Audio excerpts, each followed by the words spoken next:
प्रज्वलन के लिए आगे आए।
अब मैं सभी गणमान्य अतिथियों से निवेदन करूंगा कि कृपया वह अपना मंच पर स्थान ग्रहण करें।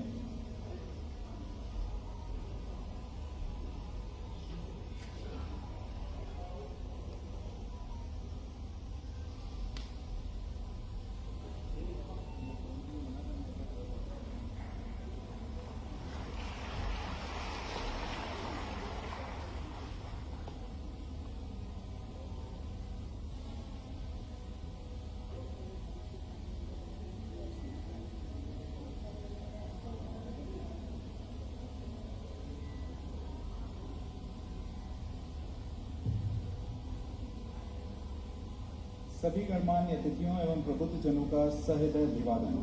मैं राजदीप सिंह और मैं प्रशंसा दीक्षित राजनीति एवं योजना आयोग की ओर से मल्टी डायमेंशनल पॉवर्टी इंडेक्स 2023 पर आयोजित इस परिचर्चा में आप सभी का अभिनंदन करते हैं। अतिथि देवो भव।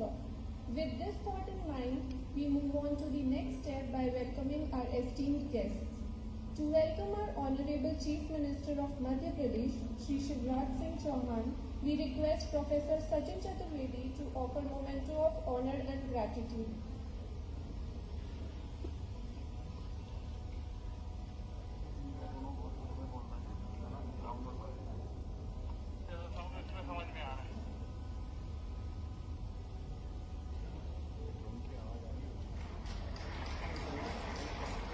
Thank you, sir. We would again request Professor Sachin Chaturvedi to welcome Dr. V.K. Saraswat, Member Niti Aayog.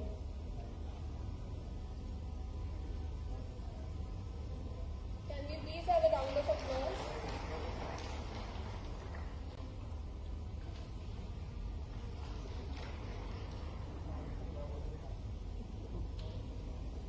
We now welcome Mr. Shomli Shah.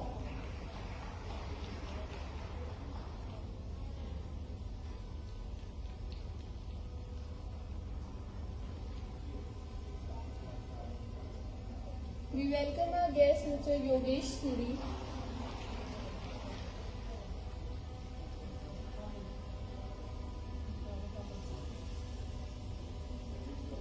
We now welcome Mr. Praveen Srivastava.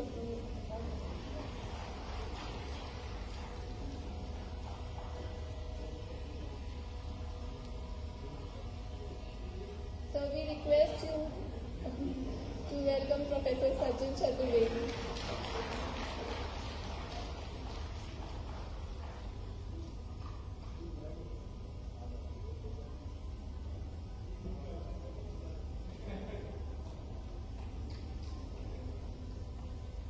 We welcome our Honorable Chief Minister.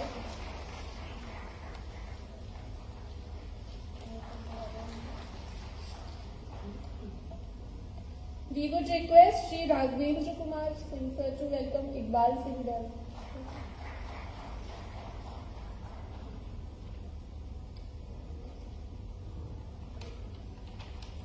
We request Mr. V.S. Tapani to welcome Shri Raghavendra Kumar Singh and Shri Mukesh Chandra Gupta sir. Thank you so much, sir. जैसा कि विदित है कि हाल ही में नीति आयोग द्वारा multi dimensional poverty index 2023 जारी किया गया है। यह प्रत्यक्ष रूप से किसी व्यक्ति के जीवन और कल्याण को प्रभावित करने वाले स्वास्थ्य, शिक्षा एवं जीवन स्तर के परस्पर संबंधित भावों को मापता है। राष्ट्रीय परिदृश्य पर नजर डालें तो भारत की जनसंख्या में बहुआयामी गरीबी की घटकर लगभग आधी रह गई है और यह अत्यंत हर्ष का विषय है कि विगत 5 वर्षों की अवधि में इस मापदंड में मध्य प्रदेश समूचे राष्ट्र में दूसरे पायदान पर आ खड़ा हुआ है। With these pointers, we would like to begin the event by requesting the CEO AIGGPA, Shri Raghavendra Kumar Singh, to deliver the welcome note. Please, sir.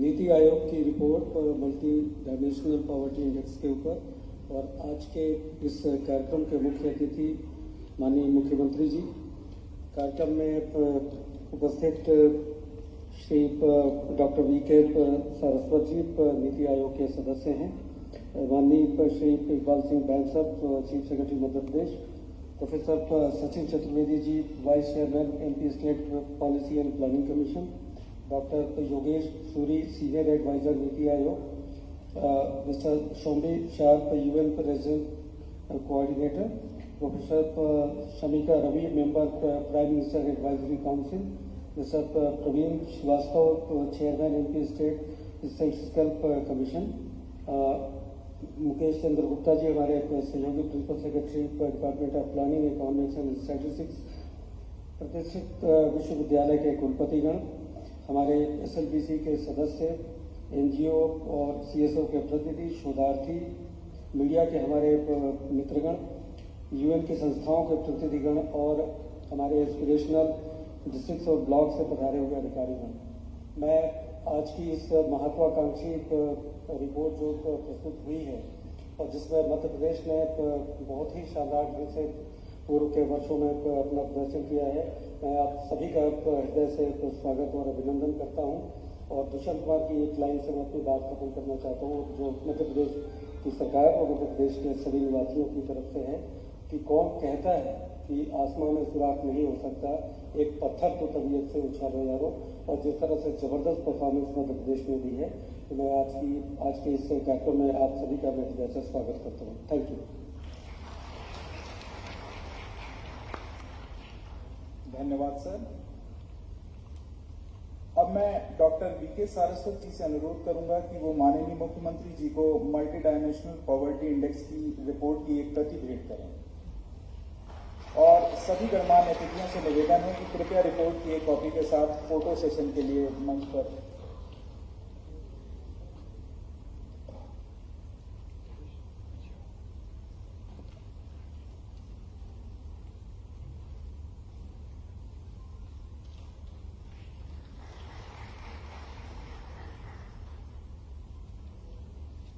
Thank you, everyone. Now, to set the context of the program and brief us on the MPI 2023, we would like to introduce Dr. Yogesh Suri, who is Senior Advisor at Niti Aayog. He is a developmental economist and a policy analyst.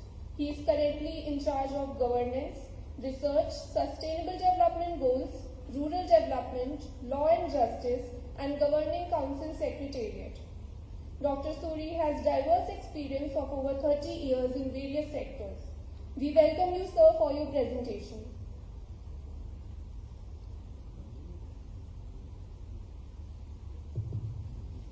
आदरणीय मुख्यमंत्री मध्य प्रदेश सरकार, मंच पर विराजित सभी विशिष्ट अतिथिगण एवं सभा में उपस्थित सभी साथियों, सबसे पहले मैं धन्यवाद देना चाहूँगा मध्य प्रदेश सरकार और Atal Bihari centre for good governance and Sachin Chaturvedi और चीफ सेक्रेटरी मध्य प्रदेश का कि आपने मौका दिया नीति आयोग को इस सभा में उपस्थित होने का और ये प्रेजेंटेशन करने का।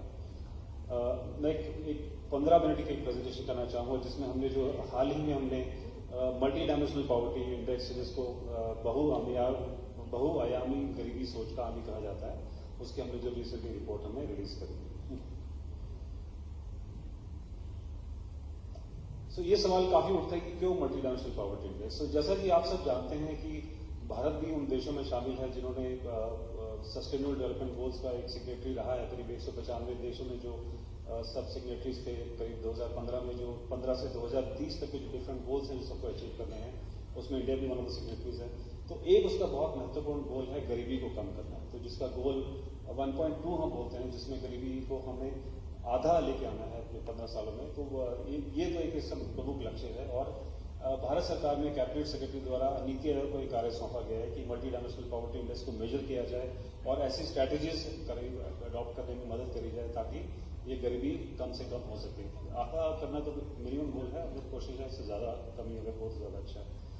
तो इससे ना ही सिर्फ और स्ट्रैटेजीज ही अडॉप्ट करने के साथ में सभी केंद्र सरकार की तरफ से भी और राज्य सरकारों में भी क्या ऐसी स्ट्रैटेजी अडॉप्ट करी जाए जिससे गरीबी को कम करने में और ज़्यादा मदद मिले। और ये जो मल्टी डायमेंशनल पॉवर्टी इंडेक्स है, इसकी पहली रिपोर्ट हमने लॉन्च करी थी और ये जो अभी हाल ही में रिपोर्ट लॉन्च की, ये सेकंड रिपोर्ट है। जो पहली रिपोर्ट थी वो NFHS सर्वे 4 पेपर बेसिस थी और जो दूसरी रिपोर्ट है ये NFHS 5 पेपर बेस किया हुआ है। इस रिपोर्ट को लाने से पहले एक एमपीआई कोऑर्डिनेशन कमेटी है जो इस चीज को देखती है कि क्या मेथोडोलॉजी हम इसमें इस्तेमाल कर रहे हैं, क्या ये बिल्कुल उचित है, क्या ये जांची परखी हुई है। तो मैं कहना चाहूंगा कि एक बहुआयामी मल्टीपल कमेटी है जिसमें बहुत सारी मिनिस्ट्रीज इन्वॉल्व हैं और इन सब मिनिस्ट्रीज ने मिलकर आपस में डिसाइड किया है कि हाँ ये मेथोडोलॉजी बिल्कुल ठीक है। और एक ग्लोबल एक रिपोर्ट आती है, global multi dimensional poverty index. In fact जो इस साल की global multi dimensional poverty index करीब 1 महीना पहले इसकी रिपोर्ट आई है, उसी के कुछ समय बाद हमने अपनी नेशनल रिपोर्ट भी निकाली और उस रिपोर्ट के हिसाब से भी जो मेथोडोलॉजी है बाय एंड लार्ज हमारी मेथोडोलॉजी भी उसी लाइन्स पे है। तो दिस इज एक टाइम टेस्टेड मेथोडोलॉजी है जो ग्लोबल को हम लोग फॉलो करते हैं और उसको अपने इंडिया के हिसाब से थोड़ा सा डोमिटेल करके हमने 2 इंडिकेटर्स में और ऐड करें। तो जैसा कि कह रहा था कि ग्लोबली 10 इंडिकेटर्स लिए जाते हैं इसके अंदर और 3 उसमें ब्रॉड पैरामीटर्स होते हैं, हेल्थ, एजुकेशन और स्टैंडर्ड ऑफ लिविंग।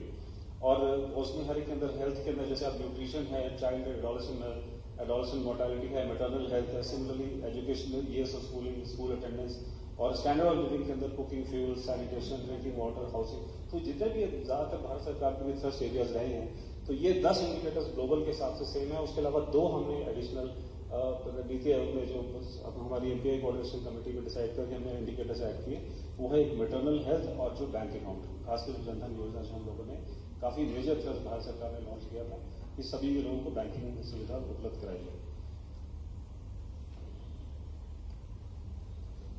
ये थोड़ा इनकम पॉवर्टी से थोड़ा अलग होता है जो मल्टी डायमेंशनल पॉवर्टी है। Multi dimensional poverty actually deprivation देखती है, क्या अगर हम हाउस होल्ड इलेक्ट्रिसिटी की बात करें, क्या सब लोगों तक बिजली पहुंची या नहीं पहुंची, नहीं पहुंची तो कितने लोग बचे नहीं पहुंची, क्या कुकिंग फ्यूल के लिए जो भारत सरकार की जो स्कीम है उसमें सभी लोगों को कुकिंग फ्यूल मिला नहीं मिला, ये सिलेंडर गैस की सभी घर में पहुंचा नहीं पहुंचा तो कितने लोग बचे जो नहीं पहुंचा।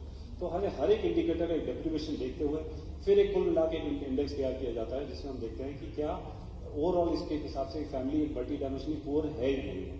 और इसमें के 12 इंडिकेटर्स में फिर उसमें से मतलब 12 इंडिकेटर्स में अगर कम से कम अगर 33% इंडिकेटर्स में अगर वो डिप्राइव्ड हैं तब उस फैमिली को मल्टी डायमेंशनली पुअर मानते हैं। ऐसी पूरी हर फैमिली से करते पूरे देश तक उसको लेके जाता है NFHS सर्वे के हिसाब से। और एक बहुत अच्छी बात है इस मल्टी डायमेंशनल पॉवर्टी इंडेक्स की, ये सिर्फ यही नहीं बताता कितने पुअर हैं, ये सिर्फ यही भी बताता है कि गरीब कितने ज्यादा गरीब है। तो इसमें हम लोग एक इंटेंसिटी ऑफ पॉवर्टी भी मेजर करते हैं, वो डिटेल्स सब मेथोडोलॉजी रिपोर्ट में है। ये हम लोगों ने नीति आयोग की वेबसाइट पर भी डाली हुई है, तो जो भी डाउनलोड करना चाहे वहां से डाउनलोड कर सकते हैं। और तो एक एमपीआई इंडिकेटर फाइनली किया जाता है जो इंटेंसिटी ऑफ पॉवर्टी की गरीब कितने गरीब हैं और गरीब कितने हैं इस सबको मल्टीप्लाई करके इंडेक्स निकाला जाता है। तो अगर भारत की फाइंडिंग देखा जाए तो लेटेस्ट जो हमने रिपोर्ट निकाली है इसमें बहुत ही अच्छे इसमें फाइंडिंग्स निकल कर आए हैं बाहर। सबसे बड़ा तो ये है कि जो भारत की पॉवर्टी हेड काउंट रेशियो जो 2015-16 में 24.85% थी वो अब घट के करीब 14.96% रह गई है। तो जो हम ग्लोबल जो टारगेट है 1.2 जिसमें हम बोलते हैं कि मल्टी डायमेंशनल पॉवर्टी को हाफ किया जाए, तो हम करीब हाफ हम ऑलरेडी कर चुके हैं। तो ये बड़ी अच्छी बात है कि 15-16 से 19-21 तक का ये डेटा है और आज हम 2023 में अगर सर्वे करते हैं तो हो सकता है हम ऑलरेडी हाफ कर गए हैं। 25 से 15 ऑलरेडी हम 2021 तक कर गए, तो हो सकता है आज हम करें तो 12.5 आ गया होगा, लेकिन वो अगले सर्वे के आधार पर पता चलेगा। मैं बढ़ कहता हूँ बहुत हर्ष है कि देश भर में करीब 13.5 करोड़ लोग गरीबी रेखा से बाहर निकले हैं। तो ये बहुत अच्छा अचीवमेंट है। जो भारत सरकार की स्कीमें हैं और सब स्कीमों का ग्राउंड पे बहुत अच्छा उसका इम्प्लीमेंटेशन रहा है। और मैं आगे बताऊंगा उसमें मध्य प्रदेश का उसमें काफी बड़ा योगदान रहा है इसके अंदर, और सभी के सभी 12 इंडिकेटर्स में इंप्रूवमेंट दिखाया। और एक और बड़ी हर्ष की बात यह है कि रूरल एरियाज में गरीबी जो है बहुत तेजी से कम हुई है अर्बन एरियाज के मुकाबले। तो गरीबी रूरल एरियाज में करीब 32% थी, जो अभी घट के 19% रह गई है, और अर्बन एरियाज में करीब 8.6% थी, 5.3% रह गई है।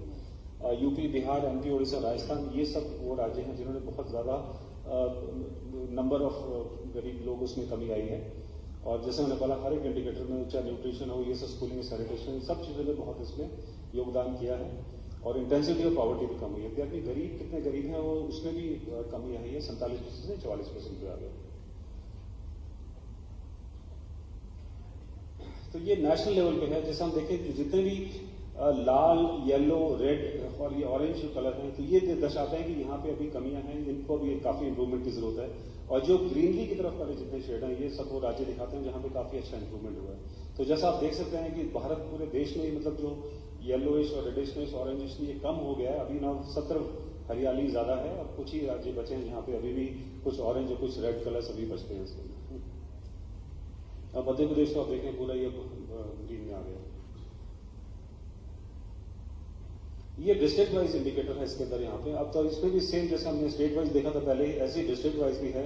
तो देश भर के डिस्ट्रिक्ट्स आप देखें, बहुत सारे डिस्ट्रिक्ट पहले येलो, ऑरेंज और रेड थे, अब ज्यादातर सब ग्रीनिश सब बढ़ते जा रहे हैं। तो पूरे देश भर में काफी अच्छी प्रगति हुई है इन 2015-16 से 19-21 बीच में 5 सालों के दौरान। ये हेडकाउंट रेशियो है पूरे देश भर का। जैसे हम देख सकते हैं कि मध्य प्रदेश देश में इस समय गरीबी में चौथे 5वें नंबर पे है, लेकिन जो गरीबी में कमी आई है वो काफी अच्छी है इसके अंदर, जो मैं अगली स्लाइड में दिखाऊंगा इसके अंदर। ये जैसे तो ये मैं बहुत हर्ष से कहता हूं मैं, ये मध्य प्रदेश में दूसरे नंबर पे जिस नंबर ऑफ जो मल्टी डायमेंशनल पुअर हैं, ये देश के दूसरे नंबर पे है। करीब 16% की कमी आई है इन 5 सालों के दौरान। तो इसमें मैं बधाई देना चाहूंगा मुख्यमंत्री जी और उनके एंटायर कैबिनेट और सारे जो तंत्र हैं, अफसरान जो लोग हैं मध्य प्रदेश में, सबने काफी बड़ी भूमिका निभाई है इसके अंदर। अब देश में नंबर 2 पे है मध्य प्रदेश। ये है number of multi dimensional poor जो कम हुए हैं देश भर में। तो ये मध्य प्रदेश में 30 नंबर पे है। करीब 1.36 करोड़ नंबर ऑफ पीपल जो हैं जो मल्टी डायमेंशनल पॉवर्टी से बाहर हुए 5 सालों के दौरान। पूरे देश भर में करीब 13 करोड़ 13.5 करोड़ लोग हैं। तो हर 10 जो देश में गरीबी से रेखा से बाहर निकले उसमें से एक मध्य प्रदेश का है।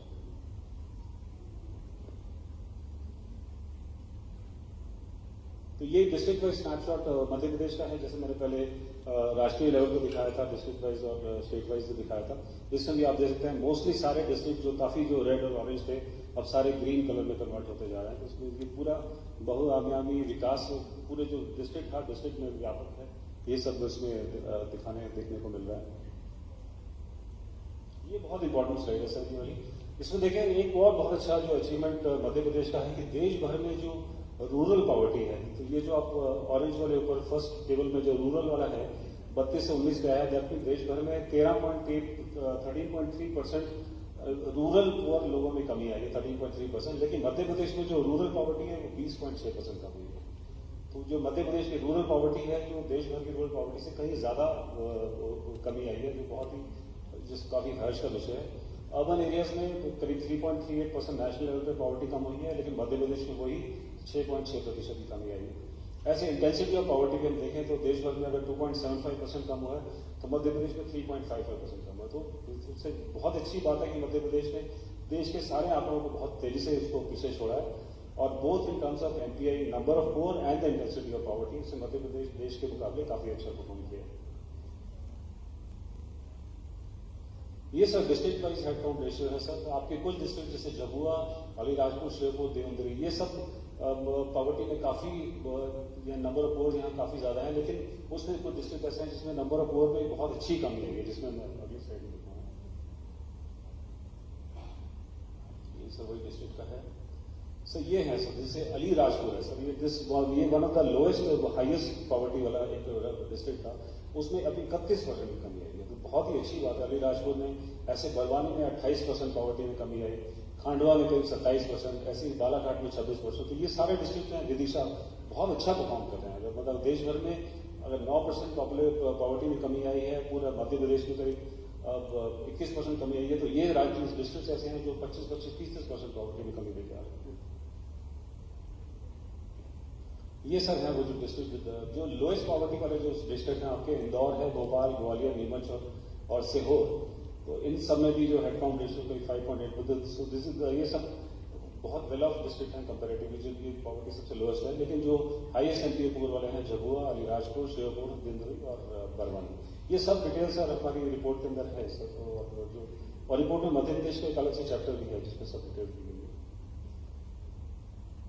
सर जैसा आप जानते हैं एस्पिरेशनल डिस्ट्रिक्ट प्रोग्राम जो नीति आयोग राज्य सरकार मिलकर चला रहे हैं, तो उस प्रोजेक्ट का भी काफी अच्छा इंप्रूवमेंट आया है सर। आप जितने भी 8 जो एस्पिरेशनल डिस्ट्रिक्ट्स हैं जो राज्य के, चाहे वो बरवानी है, छतरपुर, दामोह, गुना, खांडवा, राजगढ़, सिंगरौली, विदिशा, तो देखिए इसमें हर एक के अंदर जो पॉवर्टी में जो कमी आई है वो बहुत ज्यादा है। जैसे मैंने कहा देश भर में अगर 9.9% की कमी आई है, मध्य प्रदेश में अगर पूरे राज्य लेवल पर अगर 16% की कमी आई है, तो ये एस्पिरेशनल डिस्ट्रिक्ट ऐसे हैं कि सब में 18, 20, 22, 28% तक पॉवर्टी में कमी आई है। तो ये क्लियरली दिखाता है कि एस्पिरेशनल डिस्ट्रिक्ट प्रोग्राम है वो अच्छी तरह जमीन पे काम कर रहा है, और इसको हम और भी डिस्ट्रिक्ट तक इसको ले जाकर इसको और अच्छे से काम कर सकते हैं। इनफैक्ट जो एस्पिरेशनल ब्लॉक्स प्रोग्राम में जो भी रिसेंटली प्रधानमंत्री लॉन्च करने वाले हैं, इसको फील्ड लॉन्च करने वाले हैं, तो उस पर भी आई थिंक उसमें और काफी इंप्रूवमेंट मिलने की उम्मीद है। सर ये इंडिकेटर्स दिखाता है जिसमें हम कौन कौन से सेक्टर ऐसे हैं, कौन कौन से इंडिकेटर ऐसे हैं जिन्होंने काफी अच्छी तरह से उसमें योगदान रहा है पॉवर्टी कम होने में। तो ये 3 मैं हाईलाइट करूँ। जैसे न्यूट्रिशन एक ऐसा है जिसमें ऊपर का जो चार्ट है वो देश का दिखाता है कि 6% डिप्रीवेशन में कमी आई न्यूट्रिशन में, लेकिन मध्य प्रदेश में करीब 11% कमी आई। और ऐसी मैटरनल हेल्थ में मध्य प्रदेश ने काफी अच्छा परफॉर्म किया है। अगर 3.4% देश भर में कमी आई है, तो मध्य प्रदेश में करीब 8% की कमी आई है। ऐसी सैनिटेशन में करीब 21 है देश लेवल में, तो मध्य प्रदेश में करीब 30% कमी आई है। तो ये इंडिकेटर्स ऐसे हैं जिसमें मध्य प्रदेश ने काफी अच्छा इंप्रूव किया है। तो सर मैं रिपोर्ट के अलावा भी हमारे पास और काफी डेटा है जिसमें हर डिस्ट्रिक्ट में हर इंडिकेटर में कैसा परफॉर्म किया है और किस किस डिस्ट्रिक्ट में किस किस इंडिकेटर में और काम करने की जरूरत है। तो हमने हर शुरुआत वो डेटा भी सरकार के साथ शेयर करें जिसको आप उसको अच्छे से इम्प्लीमेंट भी कर सकते हैं। तो ये सर कुछ रिफॉर्म एरियाज हैं जो इस रिपोर्ट से निकल के आते हैं जिसमें, और हमें खुशी होगी नीति और अगर हम आप सहयोग कर सकें इसके अंदर और ऐसी कोई स्कीम्स चलाने में या कुछ स्कीम्स का मॉनिटरिंग एंड इवैल्यूएशन करने में। हमारा भी ये नीति आयोग का भी स्टेट सपोर्ट मिशन है जिसमें राज्य सरकारों के साथ बहुत मिलकर काम करते हैं, और काफी सारे एरियाज हैं रिफॉर्म के जिसमें अभी भी गुंजाइश है। तो हम लोग नीति और राज्य सरकार मिलकर और अटल बिहारी सेंटर और चतुर्वेदी जी मिलकर हम लोग इसमें काफी अगर काम किया जा सकता है। तो इसी साथ मैं प्रेजेंटेशन समाप्त करता हूँ। धन्यवाद।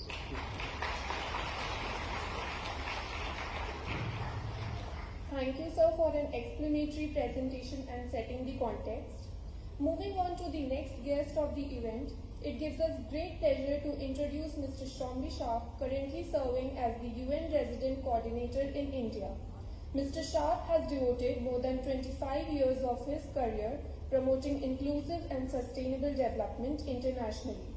He is a published author of works in health economics, and was a policy champion as well as a nominee for the UNDP Administrators Award. We request you, sir, to address the August gathering.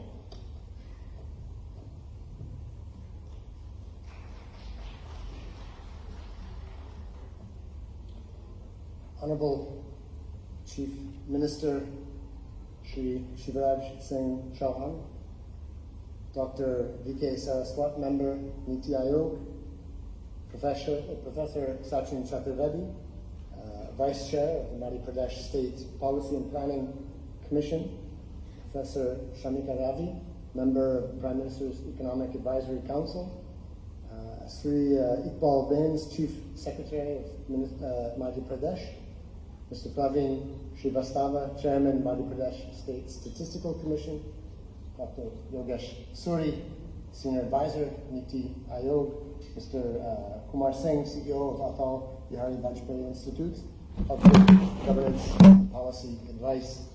On behalf of the United Nations System and the Secretary General of the UN, Namaskar. मुझे हर बार भोपाल में आकर बहुत खुशी हुई।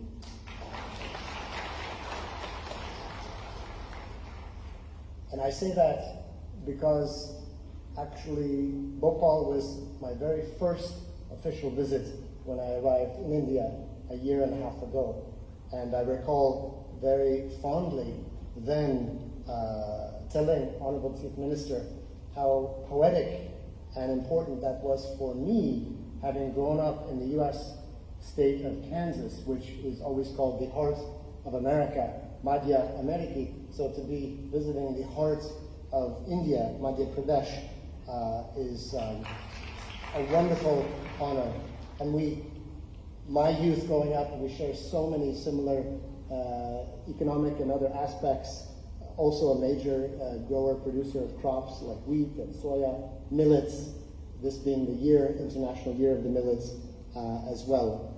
So I wish to join everybody here on the dais and everybody here in the room in commending the Honorable Chief Minister, commending the government of Madhya Pradesh for organizing this important discussion, both on the national MPI and on the MPI successes and accomplishments here in Madhya Pradesh, and to congratulate Niti Aayog for leading the overall work nationally, and to reiterate that the United Nations has been very honored and pleased to be a partner in this process, UNDP in particular as a technical partner.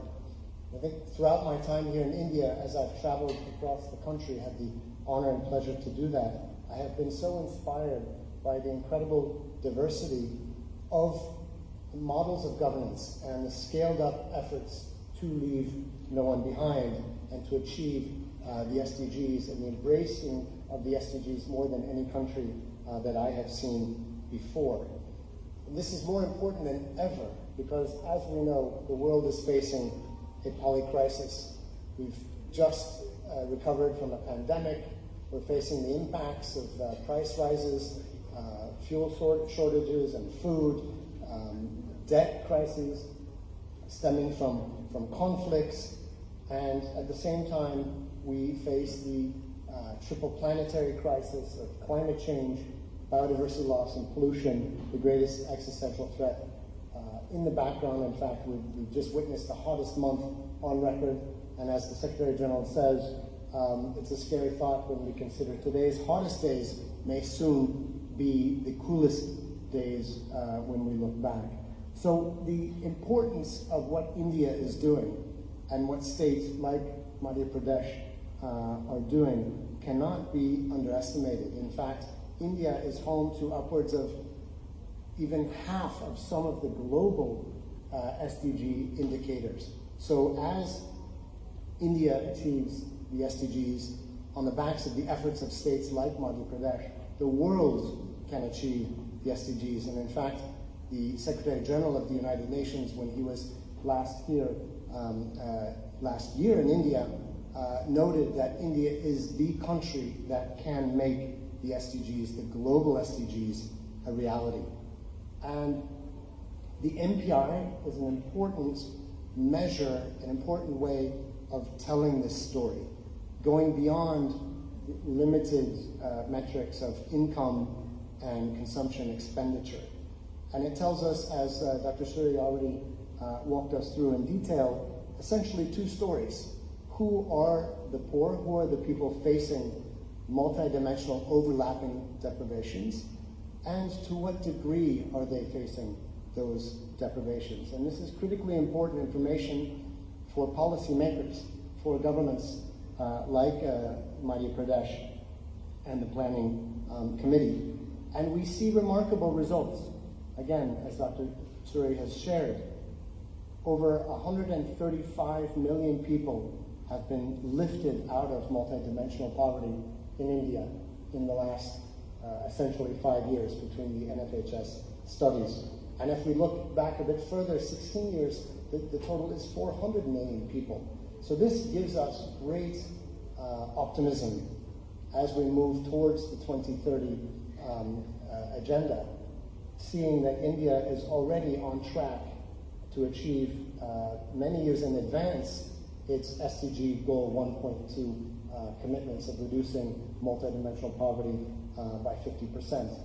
And in fact, these national aggregate numbers if I'm not mistaken, reflects something about a 40% reduction. And here in Madhya Pradesh, something about a 44% reduction. So we're very well moving fast ahead as we reach the halfway point to 2030. And it's important for us to see that the reductions nationally have come the fastest and have achieved the greatest reduction in the poorest in the poorest states across the country.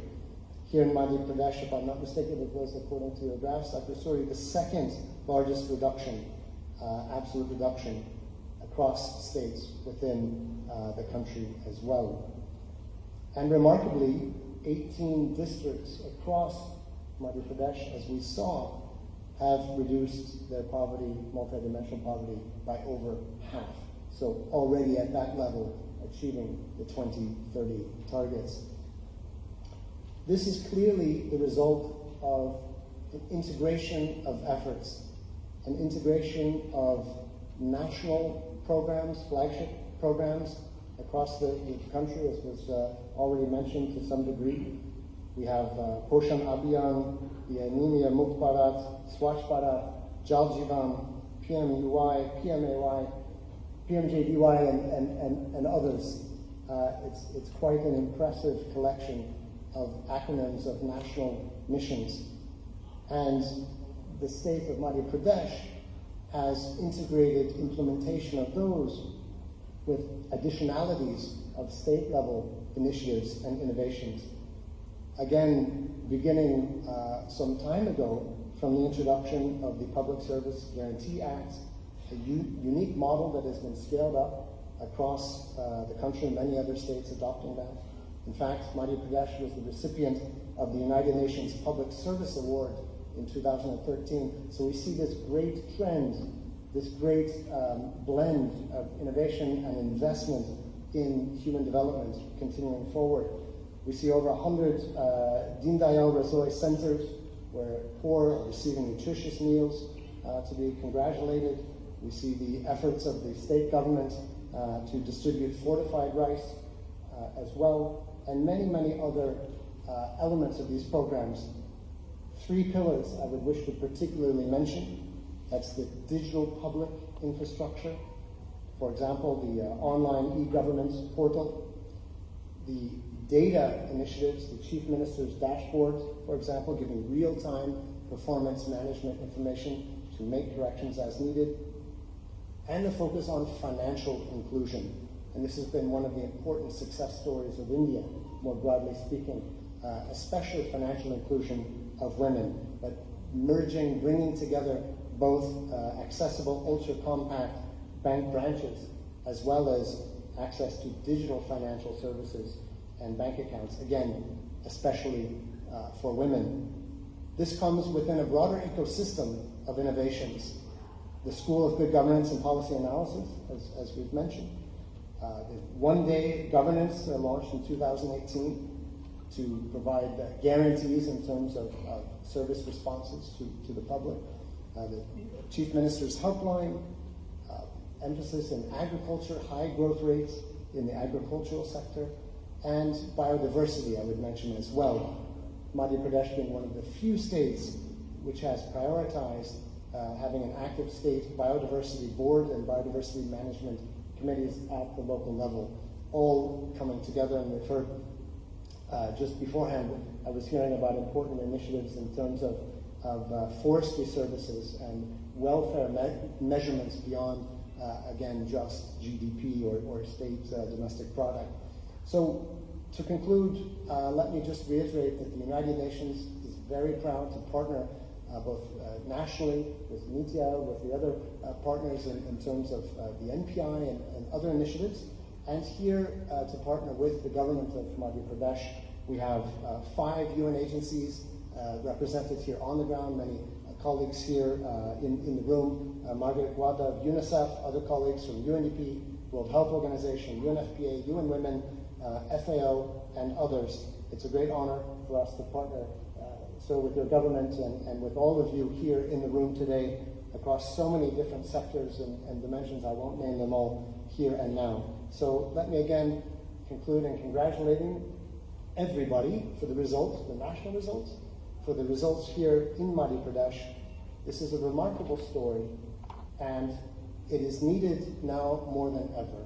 Again, as we hit the halfway point, India's leadership is critically important, and we are seeing this leadership manifest in so many ways. And obviously, I'm sure everybody is very aware at the moment, India's presidency of the G20 is a headline event. These lessons being shared here today at the state level, district level, state level, are finding their way all the way to the G20 level, to the global level. And the summit of the G20 will be held literally 8 days before the global SDG summit in New York. So we will see a direct handshake between these two processes. So as I always say, in India, because of the scale and the importance, we think globally, act locally, but by acting locally, we achieve globally. Thank you very much. We'll have that here.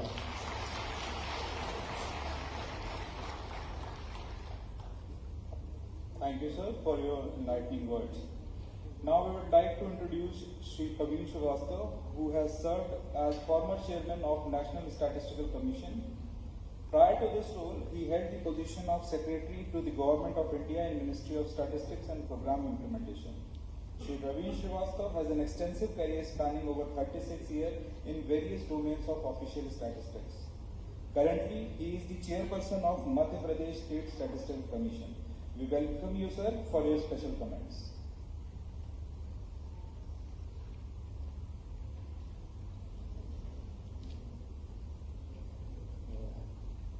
Honorable Chief Minister, Chief Secretary, dignitaries on the dais, distinguished delegates in the audience. At the outset, I want to congratulate Niti Aayog for the excellent work they have done in bringing out this report, showcasing how India has progressed in terms of multidimensional poverty, and this was all made possible because of the hard work extracting data, processing data in a way that could showcase that India has actually progressed. And as an economy develops, we also need to think about how to improve the data systems जिससे कि हम new metrics, new measurement के tools लाएं, progress को different approaches से measure करें, और इसके लिए हम लोग को डेटा सिस्टम को इम्प्रूव करना है. मध्य प्रदेश की एक पहल एक स्टेट स्टैटिस्टिकल कमीशन बनाया है, and I am happy and proud to be part of it. हम लोग सारे डिपार्टमेंट से डिस्कस कर रहे हैं, कोशिश कर रहे हैं कि जितना डेटा अवेलेबल हो वो पब्लिक डोमेन में डालें, so that it fuels research and becomes an input to policy, to evidence based policy decision making जो होना चाहिए वो डेटा बेस्ड होता है, तो सब लोग को कॉन्फिडेंस मिलता है कि ये सही तरीके से जा रहा है. फिर एक डिस्कशन पॉइंट हम एक रेज करना चाह रहे हैं. आपने इसे ग्राफ्स में देखा कि जो पीला था, लाल था, धीमे धीमे हरियाली में आ गया है. It's a good sign, but अगर सब कुछ हरा हो जाए फिर क्या करना हमको? इज दैट द एंड और is it the beginning? So here I want to just discuss something regarding the index of well-being. Globally, सब लोग धीमे धीमे well-being को measure करने के उसमें प्रयास में हैं, and I expect and I hope that Niti Aayog or the ESC to the PM, both institutions are there. If they take the lead, I can promise that from Madhya Pradesh side we can also collaborate and showcase that Madhya Pradesh can also measure well-being district level पे using new data sources which is already available, and हम लोग कोशिश करेंगे कि Madhya Pradesh become one of the first states जिसमें कि well-being का measurement properly किया जा सके. So that's why it's important. Therefore it is important कि हम लोग को अपना data पर ध्यान देना चाहिए. It is not a report. Data is a product of the effort जो आपने जो डाला है स्कीम्स में, प्रोग्राम्स में, पब्लिकली अवेलेबल हो जाता है, तो सब लोग उसको इस्तेमाल कर सकते हैं रिसर्च के लिए, पॉलिसी के लिए. तो कोशिश ये होनी चाहिए हम लोग पब्लिक डोमेन में डेटा डालें, but at the same time हमें क्वालिटी पे भी ध्यान देना है. डेटा की क्वालिटी अगर सस्पेक्ट है तो हम लोग को उसको एड्रेस करना चाहिए, छिपाने से कोई फायदा नहीं है, क्रिटिसिज्म से इम्प्रूवमेंट आता है। तो ये बहुत जरूरी है कि हम पब्लिक डोमेन में डालें, क्रिटिसिज्म एक्सेप्ट करें, शॉर्टफॉल एक्सेप्ट करें और पॉलिसी इंटरवेंशन डालें जिससे कि हम अनकवर्ड को कवर किया जाए बेनिफिट्स में। तो जो पॉलिसी इंटरवेंशंस होते हैं, last mile connectivity last beneficiary को पहुंचने के लिए प्रयास है। और जो एसडीजी का महत्व है कि leave no one behind, that can only happen जब सब लोग मिलजुल के इंटीग्रेट करके प्रोग्राम स्कीम को सारे बेनिफिट्स को जो एलिजिबल बेनिफिशियरीज को पहुंचाएं। ठीक है। एंड ये भी देखना चाहिए कि डेटा पे अगर कुछ इम्प्रूवमेंट लाना है तो उसको इन्वेस्टमेंट के पॉइंट ऑफ व्यू से देखना चाहिए। It is a necessity part of the program and scheme. तो कोई भी प्रोग्राम या स्कीम हो, उसका monitoring and evaluation should be inbuilt in the program. कि प्रोग्राम आए उसके साथ एक percentage proportion should be in monitoring and evaluation, जिससे एफिकेसी साथ साथ पता चले। ये नहीं कि स्कीम खत्म हो जाए तब हम देखें। तो इसमें भी हम लोग को सोच डालनी पड़ेगी कैसे हम कंकरेंट इवैल्यूएशन किया जाए। तो मैं ज्यादा नहीं बोलना चाहूंगा, बट ये है कि दैट वी वुड लाइक कि मध्य प्रदेश जो सो कॉल्ड बीमारू स्टेट्स हम लोग उठ चुके हैं, हम लोग को और आगे प्रयास करना है एंड एक मोस्ट डेवलप इकोनॉमी में मोस्ट डेवलप स्टेट पहुंचने में मुझे खुद विश्वास है कि हम लोग पहुंच जाएंगे। Thank you.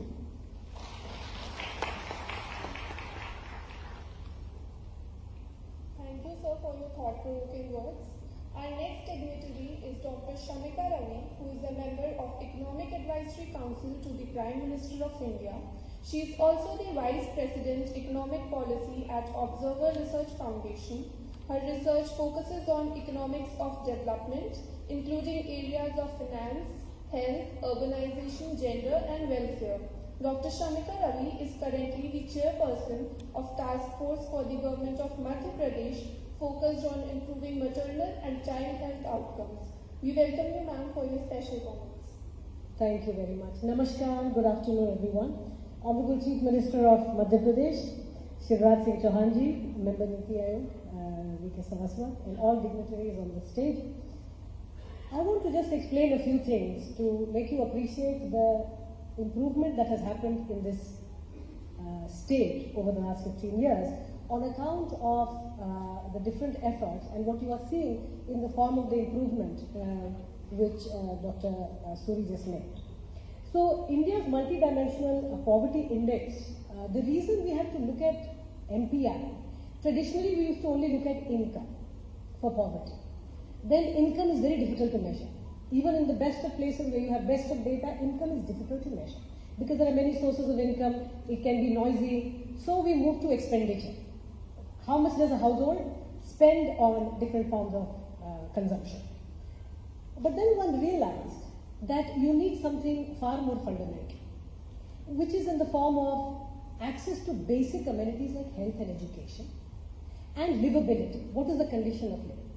And these are the broad three metrics that have been brought together in the form of the NPI, done very well, remarkably for all states of the country through the Niti Aayog.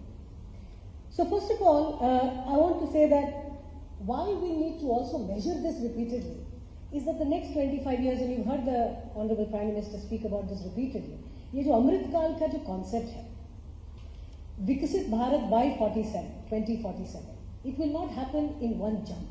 It has to happen in a staggered way, in a systematic way, जिसका एक very मूल, very basic measure of that is improvements in poverty metrics and multidimensional poverty. And this is in essence what the Amrit Kaal is trying to achieve. Now the poverty estimate in this case considers three basic quality of life, which is health, education and standard of living. Now the second fastest reduction, what you saw in the data presentation in the MPI, has happened in Madhya Pradesh.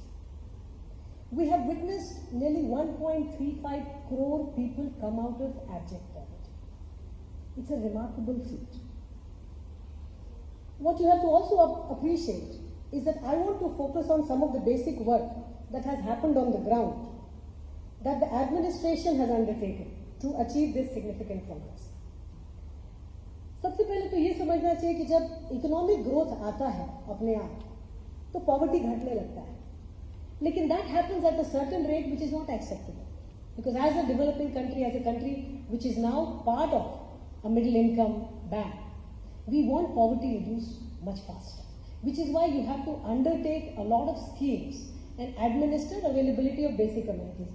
ये सब तक पहुंचना चाहिए, जिसमें फिर you look at electricity, you look at water supply, toilets, and all the different benefit schemes that you have been seeing happen over the last 9 years. Please appreciate, Madhya Pradesh has been an agricultural miracle in the last 15 years. This is now very well documented.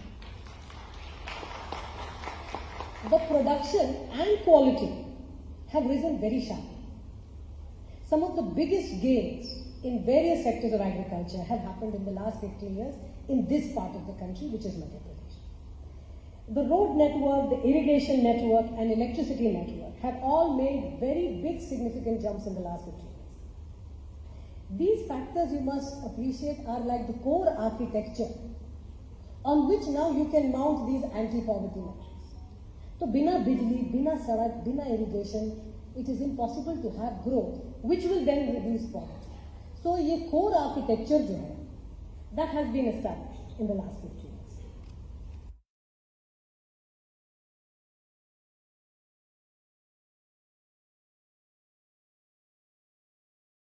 In the state.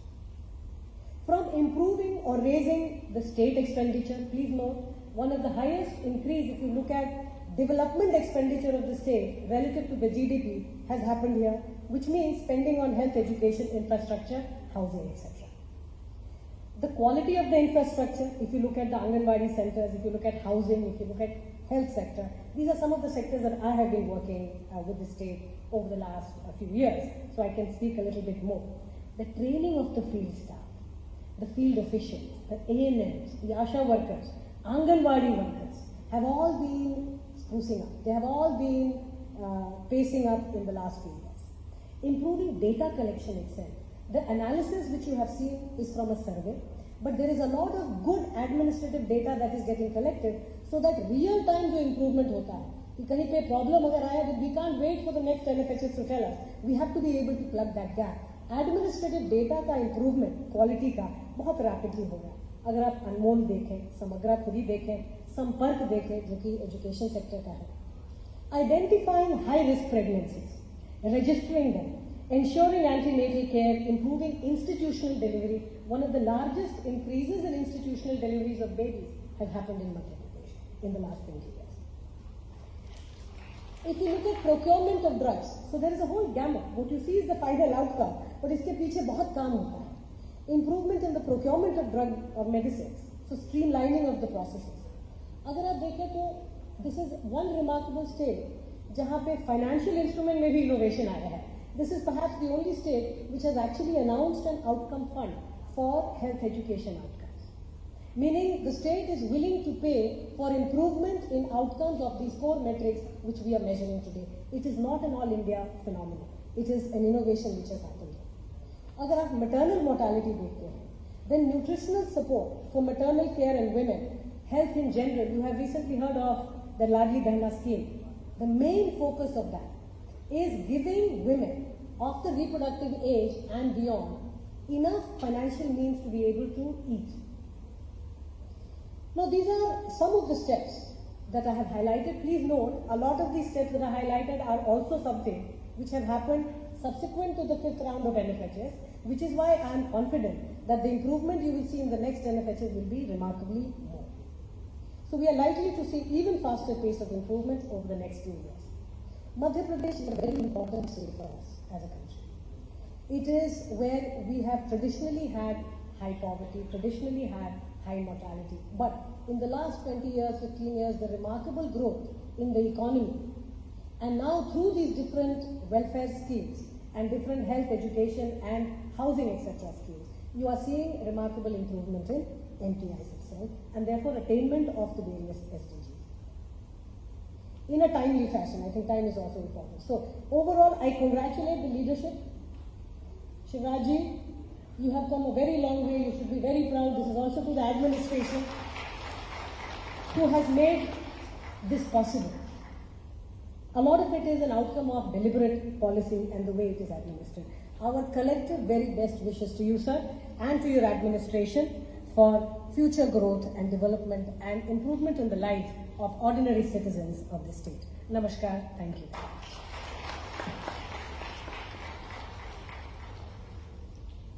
Thank you so much, ma'am.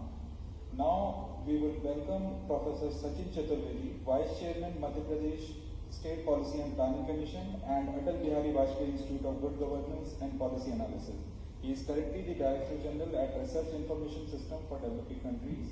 His work on issues related to development economics and has been part of several important initiatives of the Government of India. We welcome you, sir, to share your thoughtful word with us. Madhya Pradesh के यशस्वी मुख्यमंत्री आदरणीय शिवराज सिंह जी, मध्य प्रदेश के मैं कहूँगा वैज्ञानिक और केंद्र में मध्य प्रदेश के राज्य नुमाइंदगी कर रहे हैं, ऐसे हम सबके प्रिय डॉक्टर वी.के. सारस्वत जी, जो नीति आयोग के सदस्य हैं, आदरणीय Iqbal Singh ji, Shombi Shah, who is now of course of Madhya Pradesh, and if you recall, Shombi, Madhya Pradesh was your first destination after you landed in India, so warm welcome to you. Madhya Pradesh के साथ गहरा संबंध रखने वाली हमारी शमिका जी और अब मध्य प्रदेश के हो चुके प्रवीण जी, और मेरा विश्वास है कि सूर्य जी भी जल्दी मध्य प्रदेश की नागरिकता ग्रहण करेंगे। तो ये जो एक अच्छा मध्य प्रदेश का हमारा मंच यहाँ पर शिवराज सिंह जी ने बनाया है, जिसमें हम लोग जो अलग अलग विषयों के एक्सपर्ट्स हैं उनको जोड़ने का काम कर रहे हैं, और इस जोड़ को और मजबूती दे रहे हैं हमारे राघवेंद्र सिंह जी और मुकेश चंद्र गुप्ता जी, जो राज्य नीति आयोग और सुशासन संस्थान में दोनों जने नेतृत्व दे रहे हैं। मित्रों, कई डेटा आपके सामने अभी प्रस्तुत किए गए। विकास का एक जो बड़ा रोड मैप हमारे सामने निकल करके आया है, उसके पीछे कैसा सजग प्रशासन और सजग मध्य प्रदेश है, इसकी खुद हम रचना प्रधानमंत्री से सुन चुके हैं जब उन्होंने कहा अजब गजब और सजग मध्य प्रदेश। तो वो जो सजग मध्य प्रदेश प्रधानमंत्री ने कहा वो कई मामलों में अत्यंत महत्वपूर्ण है, और उसको जो साइलेंट रिवॉल्यूशन मध्य प्रदेश में हो रहा है वो हम लोगों को समझने की आवश्यकता है। कई आंकड़े सूरी जी ने रखे, बाद में हमने शॉम्बी से भी उन आंकड़ों के बारे में सुना। ये हमारे लिए अत्यंत महत्वपूर्ण है कि जिस सजग मध्य प्रदेश की हम बात कर रहे हैं उसमें जो सोशल सेक्टर के एक्सपेंडिचर है, वो सोशल सेक्टर के एक्सपेंडिचर इस विकास की यात्रा में जो हमारे मल्टी डायमेंशनल पॉवर्टी से जो 13 मिलियन लोगों को हमने निकालने का काम किया है, उसका एक बड़ा स्रोत है। लेकिन यहाँ ये भी जानने की बात है कि जब हम मल्टी डायमेंशनल पॉवर्टी बोलते हैं तो वो इनकम पॉवर्टी से अलग है। जो लोग गरीबी के ऊपर काम कर रहे हैं, शोध कर रहे हैं, सोशल साइंटिस्ट हैं, यहाँ कई प्रोफेसर्स और वाइस चांसलर्स बैठे हुए हैं, वो जानते हैं कि ये बहस जो है 1972 से चल रही है, गरीबी खत्म करो, गरीबी का निवारण करो, लेकिन हम देखते हैं कि गरीबी खत्म नहीं होती। उसका एक बड़ा लंबा इतिहास जो लोग सोशल साइंस में रिसर्च करते हैं उनके सामने है। लेकिन मूल कारण जब हम लोगों ने 2012 से विकास के सतत लक्ष्य के ऊपर चर्चा शुरू करी, तब से निकल करके आता है जब ये कहा गया कि मूल कारण शिक्षा और स्वास्थ्य, ये सेवाओं की कमी होने के कारण लोग गरीबी की तरफ धकेल दिए जाते हैं। तो जो हमारा पुराना मेजरमेंट था, जो तेंदुलकर कमेटी रिपोर्ट थी, जिसमें कहा गया था कि पॉवर्टी का लेवल कितना हो, कितनी आमदनी हो तो आपको पुअर कहा जाएगा, कितने लोग उस आमदनी से कम हैं, लेकिन जो ही बीमारी की मार पड़ी आप उस रेखा के नीचे चले जाते थे। तो ये रेखा न हो, इसके लिए सामाजिक वैज्ञानिकों ने ये नया सोच निकाला कि मल्टी डायमेंशनल पॉवर्टी जो है, अगर हम स्वास्थ्य को और शिक्षा को पकड़ लें तो हम लोगों को गरीबी में जाने से बचा सकते हैं। तो ये जो एक सोच निकल के आया वो मध्य प्रदेश ने एक सजग प्रदेश के रूप में सामने रखा। इसके मायने ये हैं कि विकास के लिए जो हम लोगों को आवश्यक है, जैसा शमिका कह रही थी कि हम लोगों ने कैपिटल एक्सपेंडिचर बढ़ाया, जैसा हम लोगों ने विकास का खर्चा जो मद हैं उनको बढ़ाया। तो जब आप स्पिल ओवर इफेक्ट की बात करते हैं, जब आप इसको परकुलेट डाउन करने की बात करते हैं, तो वो कई दफा फेल हो जाता है। कई वर्ष भारत ने इसका इंतजार किया 80 और 90 के दशक में कि स्पिल ओवर इफेक्ट होगा, ज्यादा लोग कमाएंगे, फिर और लोगों के पास इनकम जाएगी, फिर और के पास जाएगी। ऐसा होता नहीं। लेकिन अगर आप वो सोच लें और साथ में सशक्त समाज बनाने की कल्पना करें, तब ये संभव है। और ऐसा इसलिए भी संभव है कि तब आप समाज के बड़े तबके को वो चीजें मुहैया करा सकते हैं, वो चीजें उपलब्ध करा सकते हैं जिसके भरोसे हम विकास की इस कहानी को आगे ले जा सकते हैं। ये कई लेवल्स पे करने की आवश्यकता है। माननीय मुख्यमंत्री जी के नेतृत्व में जब ये जिम्मेदारी हम लोगों को दी गई, मध्य प्रदेश में राज्य नीति आयोग और जो सुशासन संस्थान है उनका कन्वर्जेंस किया गया, तो हम लोगों ने 4 चीजें अपने सामने रखी। सबसे पहला, जैसा प्रवीण जी कह रहे थे, मध्य प्रदेश में जो हमारा सांख्यिकी विभाग है, जो सांख्यिकी हमारी है प्रदेश की, उसकी स्थिति सुधारना। आप लोगों में से जिन्होंने इस वर्ष का इकोनॉमिक सर्वे देखा होगा, आप समझ सकते हैं कि प्रदेश सरकार की जो सोच है वो उस इकोनॉमिक सर्वे में जो विधानसभा में रखा गया उससे निकल करके आती है। और उसका एक बड़ा तथ्य यह है कि सारे आंकड़े, जैसा प्रवीण जी ने कहा, एक्सेल शीट में नीति आयोग के और स्टैटिस्टिकल कमीशन के जो वेबसाइट्स हैं उनमें प्रदेश सरकार के वित्त विभाग के वेबसाइट में वो रखे गए हैं। तो ये पारदर्शिता, ये शोध को बढ़ावा देना और कई लोगों को साथ में जोड़ना, ये एक महत्वपूर्ण हिस्सा उस पारदर्शिता का है, उस सुशासन का है जिसमें हम इनको जोड़ने का प्रयास कर रहे हैं। तीसरा महत्वपूर्ण हिस्सा उसका ये है कि हम उसका असेसमेंट करें, इम्पैक्ट इवैल्यूएशन हो, जो स्कीम्स आ रही हैं उनका असेसमेंट करें। सुशासन संस्थान के जो हमारे साथी हैं, नीति आयोग के जो हमारे साथी हैं, उनमें से कई लोग स्कीम्स का ये असेसमेंट कर रहे हैं, इम्पैक्ट असेसमेंट कर रहे हैं।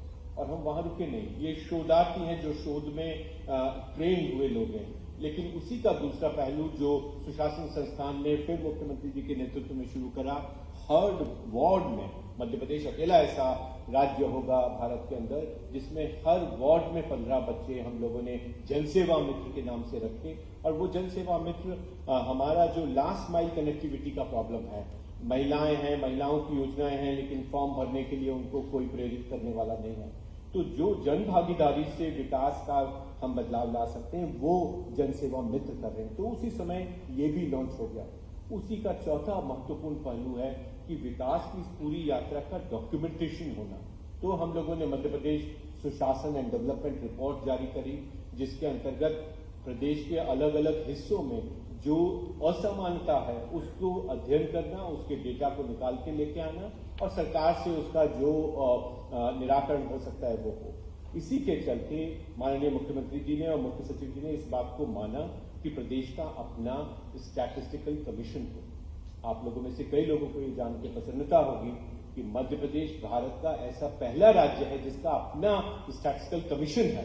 और ये स्टैटिस्टिकल कमीशन हर वर्ष अपनी रिपोर्ट देगा और जैसा प्रवीण जी बताने की कोशिश कर रहे थे, एक महत्वपूर्ण कंट्रीब्यूशन होगा जो कि ऐतिहासिक होगा भारत में भी और विश्व में भी। वो इसलिए क्योंकि जिस वेलबींग की हम बात करते हैं, मित्रों, अभी बड़ी बहस एक G20 में चल रही है कि हमें जो जीडीपी है उससे मतलब नहीं है, जीडीपी देश की क्या होगी, हमारी स्थिति क्या है, ये हमको पता होनी चाहिए। तो इसके लिए एक जो संयुक्त राष्ट्र के महासचिव हैं उन्होंने एक कमेटी बनाई, उस कमेटी की रिकमेंडेशन आई। अब संयुक्त राष्ट्र संघ का सबसे बड़ी प्रायोरिटी यही है, जो सेक्रेटरी जनरल यूएन के हैं उनकी तरफ से, कि हम वेलबींग को मेजर करें। वेलबींग क्या होता है? हमारे साथ जो कोविड में घटा, जो कोविड के समय हमने अनुभव किया कि हमारी हवा साफ हो गई, हमारे बायोडाइवर्सिटी हमारे आसपास बढ़ गई, सड़कों पे पोल्यूशन कम रहा, वो वेलबींग है। इसको मेजरमेंट कैसे किया जाए? तो अभी स्टैटिस्टिकल कमीशन ने 4 डिस्ट्रिक्ट लिए हैं, इंदौर, भोपाल, जहां पे उद्योग हैं, तो ऐसे डिस्ट्रिक्ट जिनका जीडीपी हम कैलकुलेट करें। हमें पता नहीं चलता कि कोविड में कौन सी यूनिट बंद हो गई, कौन सी यूनिट खुल गई, कितनी इंडस्ट्रियल इंटरप्राइजेज या स्मॉल मीडियम इंटरप्राइजेज बंद हो गए, ये कैसे पता चलेगा जब तक हमको डिस्ट्रिक्ट का जीडीपी पता नहीं चलेगा। आज आप कोई आंकड़ा सुनते हैं कि भारत का जीडीपी इतना हो गया, मध्य प्रदेश का इतना हो गया, हमारे डिस्ट्रिक्ट का कितना हुआ? तो जो मुख्यमंत्री जी ने नगर गौरव कार्यक्रम शुरू किया है, उसका जो इकोनॉमिक मसल है, जो उसका इकोनॉमिक हेफ्ट है, वो इसी से आएगा कि हमको डिस्ट्रिक्ट का जीडीपी का साइज क्या हो। हमने मुख्यमंत्री जी से निवेदन किया कि आप हर कलेक्टर के लिए ये बॉटम लाइन रखिए, जब वो आए उन डिस्ट्रिक्ट में तो डिस्ट्रिक्ट का जीडीपी क्या है, जब वो जाएं तो डिस्ट्रिक्ट का जीडीपी क्या है। तो जो डिस्ट्रिक्ट का जीडीपी है वो इम्पोर्टेंट है, इसको मेजर कैसे किया जाए। तो हमने 4 डिस्ट्रिक्ट में ये काम शुरू किया है, इंदौर और भोपाल, जैसे मैंने कहा इंडस्ट्रियल डिस्ट्रिक्ट्स हैं, मंडला और सीहोर 2 हमारे फॉरेस्ट बेस्ड इकोनॉमीज हैं, जहां पे कि फॉरेस्ट प्रमुख है और वहां पे जनजातीय जीवन की जो आर्थिक व्यवस्था है, जो अर्थव्यवस्था है, उसका मेजरमेंट कैसे हो, उसके लिए हमारी मेथोडोलॉजी क्या हो। तो प्रवीण जी और ये कमीशन के लोग अभी इस मेथोडोलॉजी पे काम कर रहे हैं। हमारा विश्वास है सितंबर के अंत तक ये रिपोर्ट आएगी और तब मध्य प्रदेश फिर एक बार पहला राज्य बनेगा भारत में जो न सिर्फ स्टैटिस्टिकल कमीशन लेके बैठा है बल्कि 4 डिस्ट्रिक्ट का खुद हमने अपने कोफिशिएंट्स कैलकुलेट करके डिस्ट्रिक्ट का डेटा निकाला है। वो एक हमारे लिए महत्वपूर्ण अचीवमेंट होगा। तीसरी बात जो मैं आपसे कहना चाहता हूं वो ये है कि जो नई स्कीम्स आई हैं, चाहे लाडली लक्ष्मी है, चाहे लाडली बहना है, सीखो कमाओ है, ये योजनाएं महत्वपूर्ण हैं और ये उतनी ही महत्वपूर्ण है जैसा मध्य प्रदेश का प्रयास हो रहा है कि हम 100% एक्सर्शन करें, चाहे जन आरोग्य हो, चाहे उज्ज्वला हो, चाहे प्रधानमंत्री बीमा योजना हो, प्रधानमंत्री जीवन ज्योति हो, अटल पेंशन योजना हो। इन सारी योजनाओं में केंद्र सरकार की जो हिस्सेदारी है, जो केंद्र सरकार का राज्यों को देने का मन है, मध्य प्रदेश एक पैसा भी छोड़े नहीं और मध्य प्रदेश उसका 100% एग्जॉर्शन करे। ये बात बहुत महत्वपूर्ण है और ये जिस तरह से सोशल सेक्टर के लिए लागू होती है वैसे ही वो इंफ्रास्ट्रक्चर के लिए लागू होती है। मध्य प्रदेश फिर उन कुछ अग्रणी राज्यों में से है जिनमें कैपिटल एक्सपेंडिचर लगातार ऊपर रहा है, लेकिन फिस्कल प्रूडेंस, जो फिस्कल डिसिप्लिन है, जो अनुशासन है, वो भी हमेशा रहा है। तो ये एक उन राज्यों में से है जो देश में 19.4 की रफ्तार से ग्रो करने वाला राज्य, जो कि भारत में नंबर 2 का राज्य है अपने एब्सोल्यूट नंबर्स में, लेकिन बिना किसी अनुशासन को खोए हुए। अनुशासन हमने रखा और उसी के चलते हम लोगों ने वित्तीय घाटे को एक सीमा से ऊपर आने नहीं दिया। बार बार चर्चा में आता है कि प्रदेश का बोरोइंग कैसे, आज समय कम है उसमें जाने का, लेकिन ये इंपॉर्टेंट है हमारे लिए देख लेना कि एक नई हम अपनी पॉलिसी ब्रीफ लेकर के आ रहे हैं राज्य नीति आयोग की तरफ से, जिसमें हम बताएंगे कि जब मध्य प्रदेश का इकोनॉमिक ग्रोथ रेट कम था तब मध्य प्रदेश के बोरोइंग्स ज्यादा थे और अब जब मध्य प्रदेश का ग्रोथ रेट इतना तेज है जो 19.4 पहुंच गया है, हमारे बोरोइंग्स जो उस समय 32% थे अब घट करके 22% हो गए। तो ये महत्वपूर्ण है कि हम प्रशासन में चुस्ती रखें, हम जो कैपिटल एक्सपेंडिचर है उसके ऊपर नजर रखें और सोशल सेक्टर को बढ़ावा देते रहें। आज की जो ये रिपोर्ट नीति आयोग ने रखी है, मुझे लगता है वो हमारे इन सारे प्रयासों को रेखांकित करती है। धन्यवाद। Thank you so much, sir, for giving a few very important pointers. Now we would like to introduce Dr. V.K. Saraswat, member Niti Aayog. He is a distinguished scientist with vast experience in defense research. He retired as Secretary DRDO after decades of government service. Dr. Saraswat is the recipient of many awards including the Padma Shri and Padma Bhushan and has been conferred an honorary doctorate by more than 25 universities. We welcome you, sir, to address this gathering. Thank you. Namaskar. Honorable Mukhyamantri Mahoday, Shri Shivraj Singh Chauhan ji, Professor Sachin Chaturvedi, Vice Chairman, Madhya Pradesh State Policy and Planning Commission, Professor Shamika Ravi, Member Prime Minister's Economic Advisory Council, Mr. Praveen Srivastava, Chairman, Madhya Pradesh State Statistical Commission, Mr. Shombi Shah, UN Resident Coordinator, my colleague Dr. Suri, officials from the state government, Chief Secretary of Madhya Pradesh, Iqbal Singh ji, and other dignitaries. मुझे Madhya Pradesh state policy and planning commission द्वारा आयोजित इस समारोह में शामिल होने में बहुत खुशी महसूस हो रही है। ये इवेंट बहुत टाइमली है। टाइमली इसलिए है कि हमने अभी कुछ दिन पहले ही national multi dimensional poverty index की रिपोर्ट जारी की जो 2023 का रिव्यू है, और ये रिपोर्ट जो ग्लोबल एनपीआई रिपोर्ट से जस्ट एक वीक बाद आई। और इस मौके पर मैं स्टेट गवर्नमेंट को, मुख्यमंत्री महोदय को, सबको बहुत बहुत बधाई देना चाहूंगा, क्योंकि उनकी लीडरशिप में पॉवर्टी जो है, जो नंबर्स अभी बताए गए 15.9% हैज कम डाउन, और अगर उसको हम कम कर गए नेशनल इंडेक्स से, नेशनल हैज बीन ओनली 9.9%। और सबसे बड़ी बात यह है कि जो रूरल पॉवर्टी है वो ज्यादा कम हुई है, 20.6 as compared to the national level which is 13.3। ये इंडिकेटर से बता रहे हैं कि जो फोकस रहा है मध्य प्रदेश सरकार का वो रूरल और अधिक और बाकी राज्यों की अपेक्षा काफी अच्छा रहा है। उसकी वजह से हमें खुशी होती है कि जैसा कि सब लोगों ने बताया 1.36 crore people have moved out of the multi dimensional poverty which is 1 in 10 as mentioned by doctor Suri. ये बात संभव हुई because of the efforts of the honourable chief minister and his entire cabinet. इस बात को और ध्यान में रखना चाहिए कि ये डेटा है जिसके ऊपर ये रिपोर्ट आई है, ये 2019 और 21 का डेटा है। अगर हम जो करंट डेटा की बात करेंगे तो मुझे इसमें डाउट नहीं है कि जो एसडीजी टारगेट है 1.2 का, Madhya Pradesh would have already achieve that. ये परफॉर्मेंस जो है ये कॉम्बिनेशन है कई फैक्टर्स का, जैसे जो स्कीम्स, विभिन्न स्कीम्स को भारत सरकार ने जारी किया और मध्य प्रदेश सरकार ने जारी किया। अगर मैं उनके नाम लेना चाहूँ तो उसमें है जैसे भारत सरकार की स्कीम्स हैं पोषण अभियान, एनीमिया मुक्त भारत, स्वच्छ भारत मिशन, जल जीवन मिशन, प्रधानमंत्री उज्ज्वल योजना, सौभाग्य प्रधानमंत्री आवास योजना वगैरह। इसी तरह हमारे मध्य प्रदेश की जो योजनाएं रही हैं वो भी काफी समृद्ध हैं।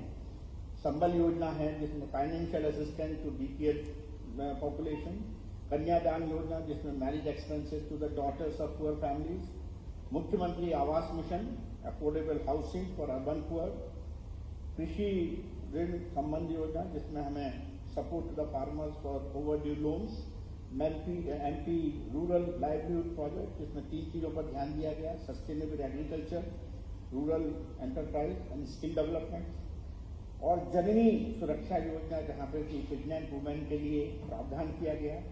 और जैसा कि हमारे सचिन चतुर्वेदी जी ने कहा कि जो कैपिटल इन्वेस्टमेंट रहा है इंफ्रास्ट्रक्चर पर, वो रूरल एरियाज में उसके ऊपर फोकस काफी रहा है, जहाँ पर रोड्स, इलेक्ट्रिसिटी और वाटर सप्लाई के ऊपर ध्यान दिया गया है। Honorable CM would recall the major drive Atmanirbhar MP in which NITI had worked closely with the state government. हमने काफी मिलकर काम किया है। मैं ये कह सकता हूँ कि जो इनिशिएटिव्स स्टेट गवर्नमेंट ने लिए हैं, they have borne fruit, and the state is all set to contribute in a big way to the Honorable Prime Minister's vision of Viksit Bharat by 2047. देखिए, पॉवर्टी एक बहुत बड़ा विशेष सर्किल है, इसको बोलते हैं पॉवर्टी साइकिल, और उसमें जो फैक्टर्स आते हैं जैसा कि चतुर्वेदी जी बोल रहे थे, low income, poor health, lack of education, ये कम्युनिटीज को इसके अंदर में ट्रैक करके रखता है। और सबसे बड़ी बात प्लानर्स की और इम्प्लीमेंटर्स की ये होती है कि how to break the cycle of poverty which is a complex and long term process requiring sustained effort and collaboration. अगर हम इसके ऊपर लगे नहीं रहेंगे, अगर हम कोलैबोरेट नहीं करेंगे विभिन्न विभागों में, विभिन्न क्षेत्रों में, तो ये संभव नहीं है। तो इस बात में मुझे कोई आशंका नहीं है कि state of MP has done remarkably well in attempting to break out of the vicious circle of poverty. This is what is indicated by this particular report. आपको मालूम है कि नीति आयोग एक ऐसा डिपार्टमेंट है जो कि सेंटर और स्टेट्स दोनों के साथ मिलकर काम करता है, इसीलिए हम इसको बोलते हैं टीम इंडिया। आज हमने एक नई शुरुआत की है जिसको हम बोलते हैं स्टेट सपोर्ट मिशन।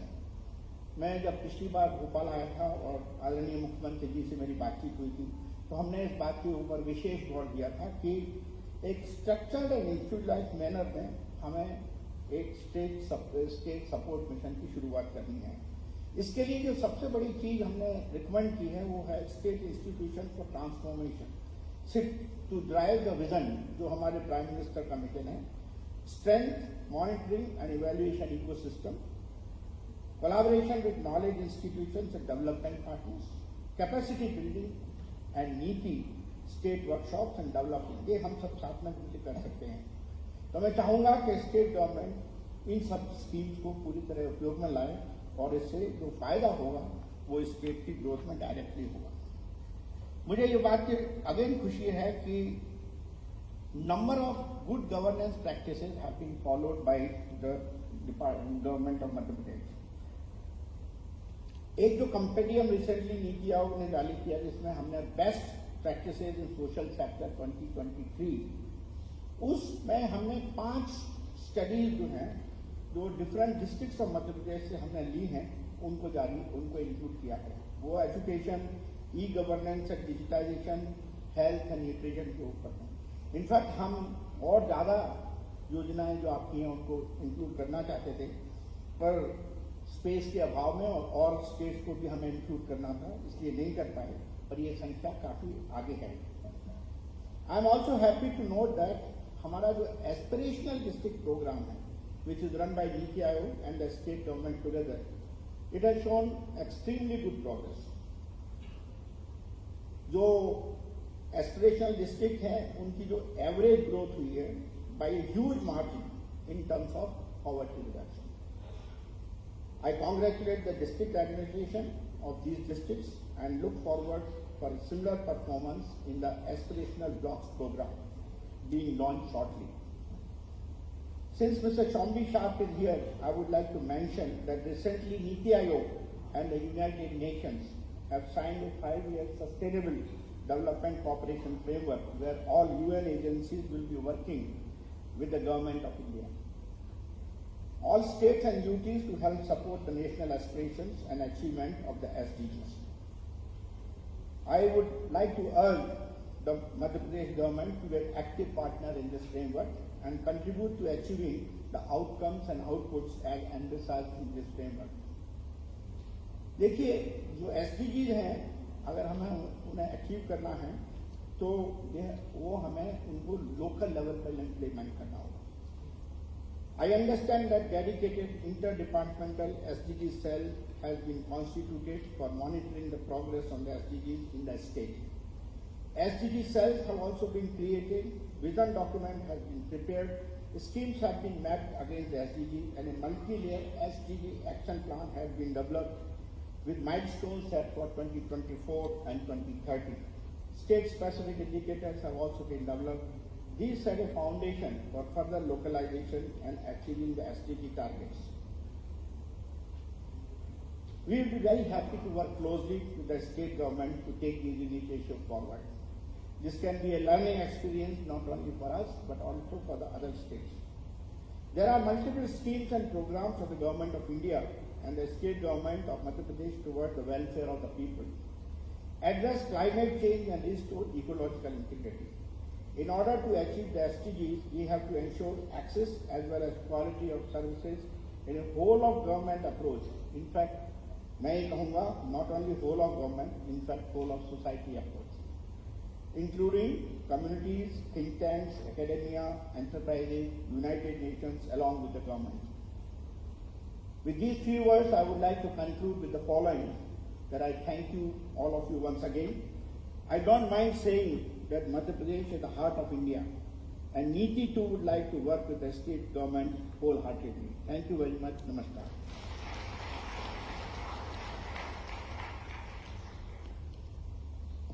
धन्यवाद सर। कुशल नेतृत्व और कुशल नीतियों का ही परिणाम है कि आज अंतिम पंक्ति पर खड़ा अंतिम व्यक्ति भी लाभान्वित हुआ है और मध्य प्रदेश इस सूचकांक में अग्रणी राज्यों की पंक्ति पर आ खड़ा हुआ है। इन्हीं शब्दों के साथ मैं सभी गणमान्य अतिथियों से निवेदन करूंगा कि वो राज्य नीति आयोग द्वारा प्रकाशित विकास के लिए सजग मध्य प्रदेश नामक नीति संचिका का विमोचन अपने कर कमलों से करें।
सभी को धन्यवाद।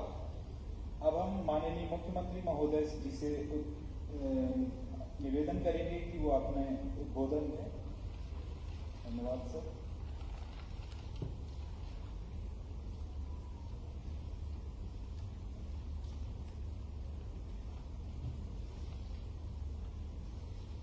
हमारे बीच पधारे हुए नीति आयोग के माननीय सदस्य और मध्य प्रदेश के गौरव आदरणीय डॉक्टर वी.के. सारस्वत जी, समीकर रवि जी, सचिन चतुर्वेदी जी, स्वामी साहब जी, वो भारत आए तो सबसे पहले मध्य प्रदेश की धरती पर वो पधारे। मैं एक बार फिर उनका स्वागत करता हूं। योगेश सूरी जी,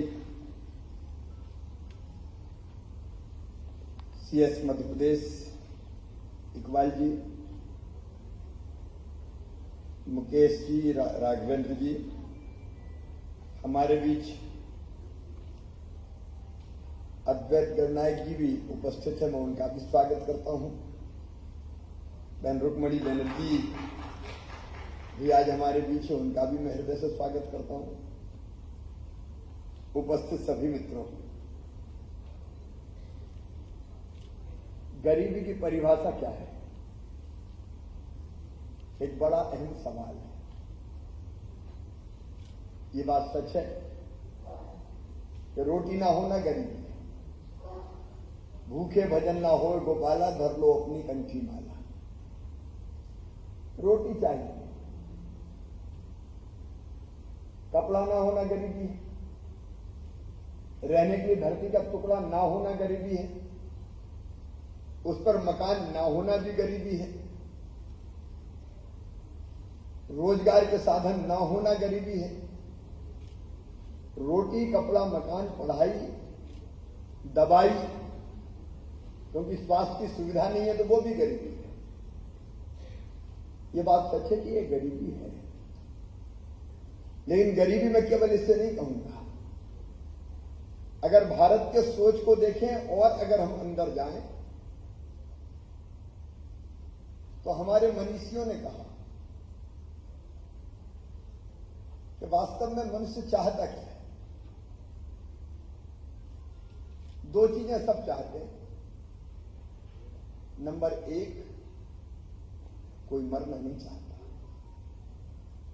उम्र कितनी भी हो जाए। अगर 100 साल भी हो जाए और यमदूत आए तो उनसे ये कहेगा कि नाती पंथी तो देखिए, संती और देख ले हमारा, जिसके बाद चलिए। हम खूब जीना चाहते हैं, लेकिन दूसरी बात और है, हम जीना तो चाहते हैं लेकिन दुखियों पे कोई नहीं जीना चाहता। हम सुखी जीवन चाहते हैं।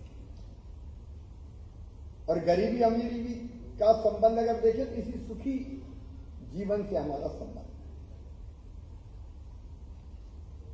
और मैं थोड़ा भारतीय दर्शन में आपको ले जाना चाहूंगा, क्योंकि आंकड़े हमारे आदरणीय विशेषज्ञ सारे बता चुके हैं। मैं वो ही कहूं कि मध्य प्रदेश ने इतना कर दिया, इतने लोग गरीबी रेखा के बाहर आ गए, वो आंकड़े आपके पास है। और वो मेरे लिए भी गर्व का विषय है, मध्य प्रदेश की 9 करोड़ जनता के लिए भी गर्व का विषय है। मैं पूरी टीम को उसके लिए बधाई देता हूं। लेकिन इसके आगे जाके भी अगर हम बात करें तो मनुष्य क्या है?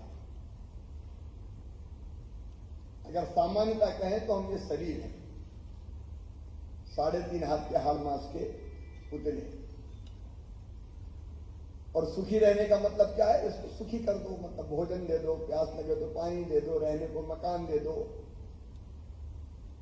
बिजली दे दो, गर्मी हो तो कूलर चल जाए, अगर ठंडी हो तो हीटर आ जाए, चलने को गाड़ी मिल जाए, आहार, निद्रा, भय, मैथुन, ये सारी सुविधाएं हो जाए तो मनुष्य सुखी हो जाएगा। एक परिभाषा ये सामान्य। जिनके पास ये सुविधाएं हैं वो गरीब नहीं। लेकिन भारतीय सोच यहां तक सीमित नहीं रहा। ये भी कहा भारत ने कि शरीर के साथ साथ मनुष्य मन भी है, उसमें सुख चाहिए तो मन का सुख भी चाहिए। अब ये मन का सुख और शरीर का सुख अलग अलग होता है। अगर कोई बहुत पुराने परिचित अच्छे मित्र हो और कई दिनों के बाद मिले तो हम बाहें फैला के गले लगा लेते हैं और उस समय जो आनंद आता है उसको मन का सुख कहते हैं। तोतली आवाज में बोलता हुआ कोई बेटा और बेटी अपनी मां की गोद में आके बैठता और मां उसको अपने गले लगा लेती है तो मां को जो आनंद आता है उसको मन का सुख कहते हैं। कोई चित्रकार है, अच्छा चित्र उसने बनाया और देख के अगर कोई कहते कि वाह क्या कला है तो मन बाग बाग हो जाता है। कोई कवि अगर कोई कविता लिखे और सुना दे तो सुनने के बाद अगर कोई कहे क्या पंक्तियां है, ये मन का सुख साथ बिल्कुल अलग होता है। उसका रोटी से कोई संबंध नहीं, मकान से भी संबंध नहीं। मैं पुरानी एक घटना आपको सुनाता हूं, सच घटना है। मैं युवा राजनीतिक कार्यकर्ता था, मैं यूथ विंग में काम करता था। तो एक बार हम लोग बिलासपुर गए, भारतीय जनता पार्टी की यूथ विंग का एक हमारा प्रशिक्षण वर्ग था, वो खत्म हो गया। तो उसके बाद हम ट्रेन का इंतजार कर रहे थे, तो एक धर्मशाला के कमरे में बैठे हुए थे। तो हमारे कुछ कार्यकर्ता एक बुजुर्ग सज्जन को लेके आए कि इनने आपका भाषण सुना और आपसे बड़े प्रभावित हैं। तो मैं उठ के खड़ा हो गया, मैंने उनका आदर किया, बिठाया। उनने मुझे बताया कि आपसे बात करना चाहते हो। उनका बताइए बात क्या है। तो वो मुझसे बोले बेटा ये 85-86 की बात है, 1985-86। उन्होंने कहा बेटा देश की हालत अच्छी नहीं है। मैंने कहा मैं भी मानता हूं, बल्कि इस खराब हालत को देख कर मैं बहुत दुखी हूं। तो मैंने कहा व्यथित तो मैं भी हूं। तो फिर वो बोले इस व्यथा से व्यथित होकर मैंने कुछ पंक्तियां लिखी है, वो मैं तुमको सुनाना चाहता हूं। अब मैं समझ गया कि ये तो कवि है। उस समय कविता सुनने का मूड बिल्कुल नहीं था। तो मैंने कहा कि मैं कविता ज्यादा नहीं समझता। ये मेरे मित्र बगल में हमारे अध्यक्ष बैठे थे, अभिलाष जी जानते हो कि विजेंद्र सिंह सिसोदिया। तो मैंने कहा जरा इनको सुनाओ, आप ये ज्यादा अच्छे ढंग से सुनते हैं। वो लेटे लेटे बोले नहीं आप तो शिवराज जी को ही सुनाओ। अब उन्हें पंक्तियां सुनाना शुरू किया तो पंक्ति समझ में आए चाहे ना आए, लेकिन कहना तो पड़ता है बात क्या शब्द है, क्या भाव है। तो मैंने भी ऐसी कहा कि बाबा क्या भाव है। तो वो और उत्साहित हो गए, कविता खत्म होने का नाम नहीं ले रही थी। बगल में पानी का एक गिलास रखा था, तो मैं एक एक घूंट पानी पीऊं और एक आध बार कह दूं कि बाबा। ये देख के मेरे दोस्त जो विजेंद्र सिंह थे वो मुस्कुरा रहे थे। उनको मुस्कुराते हुए देख के जब मेरे मुंह में पानी आया तो मुझे भी हंसी आ गई और मेरा मुंह का पूरा पानी कभी भर के मुंह पे चला गया। अब मुझे ठसका लग गया, आंख में पानी, नाक में पानी, समझ में नहीं आया करूं क्या। मैंने दोनों घुटने टेक दिए और दोनों हाथ जोड़ के बोला कि बड़ी गलती हो गई, मुझे क्षमा कर दें। तो वो बोले बेटा कोई बात नहीं, तुम तो अगली पंक्तियां सुनो। तो ये अगली पंक्ति सुनाने का सुख है, ये है मन का सुख। अब जिसको मन का सुख नहीं मिलता वो भी गरीब, सब कुछ होने के बाद भी दुखी है, तो ये गरीबी तो है। लेकिन भारत का चिंतन यही नहीं रुका, इसके आगे भी गया तो ये और कहा कि बुद्धि का सुख भी चाहिए। सारस्वत जी बैठे हैं, न्यूटन ही कहते हैं कि पेड़ के नीचे बैठे थे, अचानक पेड़ हिला, फल टूटा, जमीन पे गिरा। तो सोचने लगे कि ये पेड़ से फल टूटा तो जमीन पे क्यों गिरा, ये ऊपर क्यों नहीं गया, ये बीच में क्यों नहीं अटका। तो लोग जो जा रहे थे उन्हें क्यों कहा कि भाई जरा प्रश्न का जवाब नहीं मिल रहा, जरा मुझे बताओ सवाल क्या है। तो उन्होंने वही कहा कि पेड़ हिला, फल टूटा, जमीन पे गिरा। तो लोगों का जमीन पे नहीं गिरता तो कह जाता, ऊपर क्यों नहीं गया, बीच में क्यों नहीं अटका। तो आम लोगों ने सोचा कि तो क्या काम से पागल हो गया। अरे जमाने से देखते चले आ रहे हैं, कोई चीज टूटती है तो नीचे तो गिरती है। लेकिन न्यूटन नहीं माने, वो सोचते रहे और अंततः उन्होंने ये खोज लिया कि धरती में गुरुत्वाकर्षण की शक्ति होती है, इसलिए अपनी तरफ खींचती है। इसको खोज के जो सुख न्यूटन को मिला उसको कहते हैं बुद्धि का सुख। तो सोचने वाले लोग है, विचार करते हैं। अब आर्किमिडीज के बारे में सुना कि जब उन्हें पानी का द्रव्य की उछाल शक्ति का सिद्धांत खोजा तो कहते हैं कि नहा रहे थे वो वैसे ही बिना कपड़े के यूरेका यूरेका यूरेका कहते सड़कों पर निकल गए। ये अलग प्रकार का खोजा है। जिस देश में अगर ये सुख ना हो कि बुद्धि का लोग उपयोग करके अनुसंधान कर पाए, रिसर्च कर पाए, वो भी गरीब थे। और एक अंतिम सुख जिसकी भारत ने कल्पना की वो है आत्मा का सुख। वो सचमुच तो बिल्कुल अद्भुत और अलग प्रकार का होता है। मैं एक और छोटी सी घटना में आंकड़ों से हटके कुछ बात करने की कोशिश कर रहा हूं। मैं मंगलवार के दिन हमारी कैबिनेट होती है, उस दिन मैंने कह के रखा कि मंगलवार को मैं सवेरे मिलूंगा नहीं किसी से, क्योंकि प्रेस ही पढ़नी है, बाकी चीज करनी है, तैयारी करनी है। एक दिन एक सज्जन अड़ गए कि मैं तो मिल के ही जाऊंगा, और वो रोने लगे। मैं नहीं था, जो मिलवाते हैं उन्होंने कहा कि मैं तो मिलूंगा ही। तो मुझे कहा कि एक बुजुर्ग सज्जन बुजुर्ग से आए वगैरह, मैं तो सीएम से मिलूंगा। मैंने कहा जल्दी बुला लो, कोई जरूरी काम होगा। वो सामने आए तो मैंने कहा बताइए बात क्या है। तो उन्होंने कहा कि बात कुछ नहीं है, मैं आपके गले में ये माला डालना चाहता हूँ। मुझे थोड़ा सा गुस्सा में होता नहीं हूँ, लेकिन आगे भी ये कोई काम है क्या माला पहनाने? मेरी कैबिनेट की मीटिंग है। बोले आपने पहचाना नहीं? नहीं अभी तो नहीं पहचाना मैंने। बोले आप सिंगरौली आए थे, मैं लाइन में खड़ा था, आप मिले थे, मेरा एक हाथ नहीं था, और वो देख के आपने कलेक्टर से कहा था कि कैसे हाथ लगने का इंतजाम हो सकता, हाथ लग जाना चाहिए, स्वेच्छानुदान से मैं पैसा भेजूंगा। मेरा हाथ लग गया है, मैं उस हाथ से आपको माला पहनाना चाहता हूं। सचमुच में मेरी आंखों में आंसू आए, और जो अंदर से आनंद हुआ उसको कहते हैं मन का सुख। सचमुच में ये दूसरों का भला करते हैं। जितने भी हम कार्यक्रम करते हैं, स्वयंसेवी संस्थाएं, चैरिटी के काम, दिव्यांगों के लिए, गरीबों के लिए, ये आदमी को तो सुख देते हैं। मेरा गांव है नर्मदा जी के किनारे, और ये देखो हर एक में होता है। बुरे से बुरे इंसान में कहीं न कहीं एक अच्छा पक्ष रहता है। मेरा गांव नर्मदा जी के किनारे है। बरसात के जब ऐसे दिन होते थे तो हम छोटे से थे, तो नर्मदा जी में पानी ज्यादा बाढ़ आती थी तो बहुत मजा आता था देखने में। जब तक घरों में पानी नहीं घुसे तो बाढ़ का आनंद लेते थे। ऐसी शाम के समय हम किनारे पे खड़े बाढ़ के दृश्य देख रहे थे। पानी काफी ऊपर आ गया था, एक डेढ़ फीट केवल किनारे बची थी। एक बच्ची का अचानक पैर फिसल गया और पानी में गिर गई। 7-8 साल की बच्ची थी। लोग चिल्लाए कि बचाओ बचाओ, लेकिन हिम्मत कोई की नहीं हुई।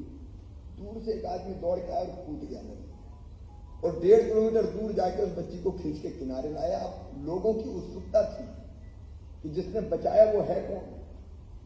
जब वो पास आया तो लोग देख के दंग रह गया। वो उस इलाके का, ये मैं घटना बता रहा हूं, जब मैं भी 8-9 साल का था। अब मैं 64 साल का हूं, आप कल्पना कर लीजिए उस समय की घटना। तो लोगों ने देखा उस इलाके का प्रसिद्ध चोर था। चोर को हम अपनी भाषा में भड़या कहते थे, रीजनल बोलियां जो होती ना, तो उसको कहते थे गुलवा भड़या। तो लोगों ने कहा यार ये तो गुलवा है, लेकिन नजर बदल गई कि तो बच्ची को बचाने जान पे खेल गया। तो उससे पूछा कि तुमने ये किया कैसे, जान जोखिम में कैसे डाली? तो उसका उत्तर था कि आया तो था मैं रात में सेंध लगाने, देखने कहाँ लगाना है, शाम को देखने। लेकिन जब ये बच्ची गिरी और कोई नहीं दौड़ा तो मेरी आत्मा नहीं मानी और मैं कूद गया। ये सुख है आत्मा का सबसे। और अगर मैं गरीबी और अमीरी की परिभाषा करूं तो कोई सतही ना देखे। शरीर, मन, बुद्धि और आत्मा, या चारों का सुख हो वही अमीरी है, केवल धन से अमीरी नहीं। और इसलिए गरीबी की जो परिभाषा केवल रोटी मिल गई और खुश हो गया, ये नहीं। सही कहा आपने कि शिक्षा ना होना, अशिक्षा गरीबी है, दूर करनी पड़ेगी। जब मैं पहले टर्म में मुख्यमंत्री बना तो बिजली पानी सड़क कुछ थी नहीं। तो उस समय मेरे लिए जो प्रायोरिटी थी कि जब तक सड़कें नहीं होगी विकास हो ही नहीं सकता। सड़क बनाओ, बिजली लेके आओ। बिजली केवल रोशनी नहीं करती, आर्थिक गतिविधियां बढ़ाने का काम करती। छोटी छोटी इंडस्ट्री गांव-गांव में शुरू हो जाती है। सूखे खेत कभी किसान को अमीर नहीं कर सकते, सिंचाई का इंतजाम करो। आज तो चीजें आज दिखाई दे रही है। मुझे कहते हैं कि कई लोग सवाल उठा सकते हैं। अब मैंने सुना कि आज बहस चली थी राशन कार्ड कम क्यों नहीं होगा। नहीं होंगे राशन कार्ड कम, क्योंकि राशन मिलने के कारण भी तो गरीबी कम हुई है भाई। वो राशन कार्ड विड्रा कर लो, कई लोग फिर गरीब हो जाएंगे। तो ये सब चीजें मिला के सारे प्रयास करने के बाद तो गरीबी कम। अगर हमने सिंचाई की सुविधाएं 7.5 लाख हेक्टेयर से बढ़ा के 47 लाख हेक्टेयर कर दी, तो अन्न का उत्पादन कितना बढ़ा, फल और सब्जियों का उत्पादन कितना बढ़ा। 700% वृद्धि हुई है अनाज के उत्पादन में। 100 मैट्रिक टन पैदा होता था, 700 मैट्रिक टन पैदा हो रहा है। गेहूं के उत्पादन में हमने पंजाब जैसे राज्य को पीछे छोड़ दिया है। आप अलग अलग चीजें देखिए, सड़क बनी तो गरीबी कम हुई, बिजली आई तो गरीबी कम हुई, सिंचाई के साधनों का विस्तार हुआ तो गरीबी कम हुई, शिक्षा की व्यवस्था बेहतर हुई तो गरीबी कम हुई। हर स्टेप जो उठाए, आज आप देखिए कभी 11,000 रुपया पर कैपिटा इनकम थी मध्य प्रदेश की, 2003-04 के आंकड़े हैं। आज मध्य प्रदेश की पर कैपिटा इनकम 1,40,000 करोड़ रुपया है। ये तो आंकड़े हैं ना भारत सरकार के। मध्य प्रदेश की जीएसडीपी को 71,000 करोड़ रुपए की थी, आज हम 15 लाख करोड़ को छू रहे हैं। पहले देश की जीएसडीपी में हमारा योगदान 3% के आसपास रहता था, आज 4.8% के आसपास है। अब इन आंकड़ों को आप अगर देखेंगे तो ओवरऑल उसका इंपैक्ट यहां दिखाई देगा। अब कई लोग कहते हैं कि लाडली बहना तो सवाल उठाए, अरे स्त्री पुरुष की असमानता भी तो गरीबी है। घर में सब कुछ और बेटी को मिल नहीं रहा था, बेटा बेटी को आप बराबर नहीं मान रहे। और वो जमाना था जब विज्ञान ने ये पता लगा लिया कि कोख में पलने वाला बेटा है कि बेटी है, बेटी आए तो कोख कोई कतल खाना बना दो, पहले ही मत होने दो। सेक्स रेशियो इतना अनबैलेंस हो गया था कि मध्य प्रदेश में 1,000 बेटों पर 912 बेटियां पैदा हो रही थी। तब कोई कहे कि ये आपने पैसे बांट दिए, मैंने बताई लाडली लक्ष्मी और तय किया कि मध्य प्रदेश की धरती पर बेटी पैदा होगी तो लखपति ही पैदा होगी। बेटी को बोझ नहीं रहने देंगे, बेटी को वरदान बनाएंगे। हमने तय किया ये तो गरीबी दूर करने के उपाय। क्यों बेटी को सम्मान नहीं मिलना चाहिए, क्यों स्त्री और पुरुष की समानता नहीं होना चाहिए। मध्य प्रदेश पहला राज्य था जिसने फैसला किया कि 50% रिजर्वेशन लोकल सेल्फ गवर्नमेंट के चुनाव में हम महिलाओं को देंगे, ताकि केवल घूंघट डाल के चूल्हा न जलाती रहे, देश और प्रदेश की, हमारे नगर की और गांव की सरकारें चलाने का भी काम करे। आज 52% हमारी महिलाएं जो चुनी हुई जनप्रतिनिधि है, मेयर है, नगर पालिका के अध्यक्ष है, नगर पंचायत के अध्यक्ष है, सरपंच है, अलग अलग सरकार चलाने का काम कर रहे हैं। मुझे याद आता उस फैसले का जब मैंने पहली बार तय किया मध्य प्रदेश में कि 30% पुलिस में भी भर्ती बेटियों की होगी। बड़ा विरोध किया हमारे पुलिस अफसरों ने, कहा सर फोर्स गड़बड़ हो जाएगा, ये लड़कियां क्या करेंगी। लेकिन मैं देख रहा हूं कितना बढ़िया कानून व्यवस्था संभाले हुए आज बेटियां। और लाडली बहना भी, मैं साफ कह रहा हूं, ये केवल पैसा देना नहीं है, बहनों को सम्मान देना है और उनकी गरीबी कम करने का उपाय। ये केवल 1,000 रुपया देना नहीं, 1,000 रुपया आत्मविश्वास बढ़ाता है, 1,000 रुपया आत्मसम्मान भी बढ़ाता है। और मैंने इसका शुभारंभ किया था 2017 में। 2017 में मैंने बेगा, भारिया और सहरिया, ये 3 जो अत्यंत पिछड़ी जनजातियां थी, उनके खाते में 1,000 रुपया डालना शुरू किया। और सचिन चतुर्वेदी जी बैठे, जब हमने इम्पैक्ट असेसमेंट करवाया तो वहां पोषण का स्तर परिवार को सुधार गया, क्योंकि मां ने पैसे का दुरुपयोग नहीं किया। मां ने वो पैसा बच्चों के पोषण में सबसे पहले लगाया। दाल खरीद के लाई, सब्जी खरीद के लाई, दूध खरीद के लाई। मां ने उस पैसे को व्यर्थ नहीं गवाया, पोषण का स्तर सुधर गया। मुझे और उत्साह मिला तो मैंने कहा सब गरीब और निम्न मध्यम वर्गीय बहनों को दो, क्योंकि बहन पैसे का दुरुपयोग नहीं करेगी। और आज आप उनको सुनो क्या किया, 1,000 रुपए का क्या किया। जब बात करते हैं तो पहली बात बच्चों पर खर्च, कोई कहता बच्चों की किताबें खरीदवाई, और कोई कहती है कि अब ये इकट्ठे करके सिलाई की मशीन लूंगी और फिर मैं सिलाई करके और ज्यादा पैसा कमाऊंगी। छोटे मोटे काम धंधा में लगे, एक अलग तरह की आर्थिक क्रांति होगी।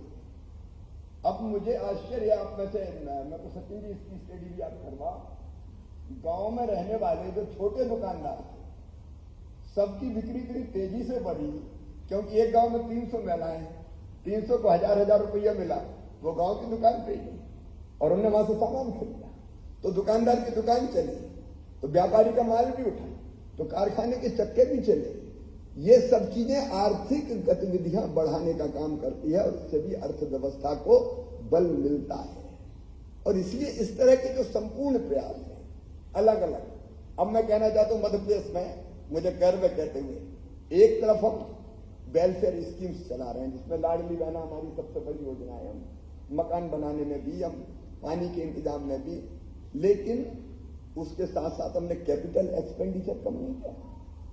कैपिटल एक्सपेंडिचर लगातार हमने बढ़ाया। इस साल, अब तक मैं अभी सीएस से पूछ रहा था, हमको इस साल खर्च करने 56,000 करोड़ रुपया कैपिटल एक्सपेंडिचर हमारा, और हम 22,000 करोड़ खर्च कर चुके हैं। हम देश में सबसे पहले स्थान पर है कैपिटल एक्सपेंडिचर में। कैपिटल एक्सपेंडिचर कम नहीं होगा, पूंजीगत व्यय भी करेंगे। और आप बजट के साइड में देख लीजिए इन गतिविधियों के कारण। मध्य प्रदेश का बजट 2003-04 में था केवल 23,000 करोड़, उससे 1 लाख करोड़ क्रॉस करने में मुझे लगा 2012, 2 लाख करोड़ क्रॉस करने में 20 और 21 आ गया। लेकिन इस साल हम लेके आए 23-24 में 3,14,000 करोड़ का बजट, 3,14,000 करोड़ का बजट। और उसमें भी मेरे सीएस में बैठे, जब 3,14,000 करोड़ का बजट पास हो गया तो मैंने फिर अपने अफसर दिखाए कि कहां और गुंजाइश है, देखो कहां लीकेज है, कहां से और कैसे। तो हमने उसका लगभग 5,000 करोड़ रुपया और बढ़ा दिया, और मुझे बताते हो खुशी है कि वो भी हम अचीव कर रहे हैं। तो 3,14,000 करोड़ से ज्यादा का मेरा बजट है, जो मैं कैपिटल एक्सपेंडिचर भी करूंगा। सड़क, बिजली, पानी, सिंचाई की योजनाएं, CM rise school, medical college, नए ब्रिजेज, एक्सप्रेस वेज सब हम बना रहे हैं, मेट्रो सब आएगा मध्य प्रदेश में। निवेश आ रहा है मध्य प्रदेश में, 24% हमारी इंडस्ट्रियल ग्रोथ है मध्य प्रदेश की, तेजी से निवेश मध्य प्रदेश में आ रहा है। लेकिन इसके साथ साथ बुनियादी सुविधाएं देने के लिए गरीब को भी हम उसका हक और अधिकार देंगे। देखिए, धरती के संसाधनों पर सबका हक है। ये पानी, ये खदानें, ये जंगल, ये पेड़, ये कुछ लोगों के नहीं, ये सबके हैं, लेकिन सबके पास तो नहीं है। तो जिनके पास है वो उससे धन कमाते हैं, हम उनसे टैक्स लेके जिनके पास नहीं है उनको भी सुविधाएं देते हैं। ये सामाजिक न्याय है, ये सामाजिक न्याय है। प्रधानमंत्री जी के नेतृत्व में, अब मैं बहुत विस्तार में नहीं जाऊंगा, कितनी तरह की गरीब कल्याण की योजनाएं चल रही। गरीब कल्याण हमारा संकल्प है, क्योंकि बुनियादी सुविधाएं सबको है। और जब सारे प्रयास समेकित रूप से होते हैं तो परिणाम ये आते हैं जो आंकड़े बता रहे हैं। मैंने आपको बजट के बारे में, अगर हमारे अर्थव्यवस्था में दम नहीं होता तो पैसा कहां से आता, हम पैसा कहीं से कलेक्ट कर रहे हैं। और इसलिए इन गतिविधियों के कारण मध्य प्रदेश लगातार विकास कर रहा है, हमारे पास और ज्यादा पैसा आ रहा है। हम उस पैसे को शिक्षा पे भी खर्च कर रहे हैं, स्वास्थ्य पे भी खर्च कर रहे हैं। अब मेडिकल कॉलेज 5 से मध्य प्रदेश में आज 30 मेडिकल कॉलेज हो रहे हैं, उसमें क्या दिक्कत है। सीएम राइज स्कूल की एक की बिल्डिंग हमारी 40 करोड़, 40 करोड़ की, 48 करोड़ की, वहां स्मार्ट क्लास, वहां लैब, वहां लाइब्रेरी, वहां प्ले ग्राउंड, बस लेने जाएगी, बस छोड़ने जाएगी। हम शिक्षा के स्तर को ऊंचा उठा रहे हैं। और इन सब प्रयासों से फिर गरीबी समग्र रूप से कम होती है। लेकिन हमारा टारगेट केवल रोटी कपड़ा मकान नहीं है, मन का सुख, बुद्धि का सुख और आत्मा का सुख भी मिले। ये मध्य प्रदेश है जिसने तय किया कि हम पर्यावरण को भी, देखो पर्यावरण बिगड़ना भी तो गरीबी है ना। कल क्या होगा, वन्य प्राणी ना रहे, ये भी गरीबी है। इसलिए मध्य प्रदेश टाइगर स्टेट है, मध्य प्रदेश लेपर्ड स्टेट है, मध्य प्रदेश घड़ियाल स्टेट है, मध्य प्रदेश बंजर स्टेट है। हम कोशिश कर रहे हैं कि मध्य प्रदेश चीता स्टेट भी रहे। ये सब भी तो कुल मिला के विविधता बनाए रखना। मैं रोज पेड़ लगाता हूं, यही मैसेज देने के लिए लगाता हूं कि लगाओ भाई, अगर धरती नहीं बचेगी, पर्यावरण नहीं बचेगा तो धरती भी नहीं बचेगी, आने वाली पीढ़ियों के लिए होगा क्या। तो ओवरऑल समग्र जो प्रयास हम कर रहे हैं, मैं मानता हूं उसी के परिणाम है कि मध्य प्रदेश में गरीबी बहुत तेज गति से कम हो रही है।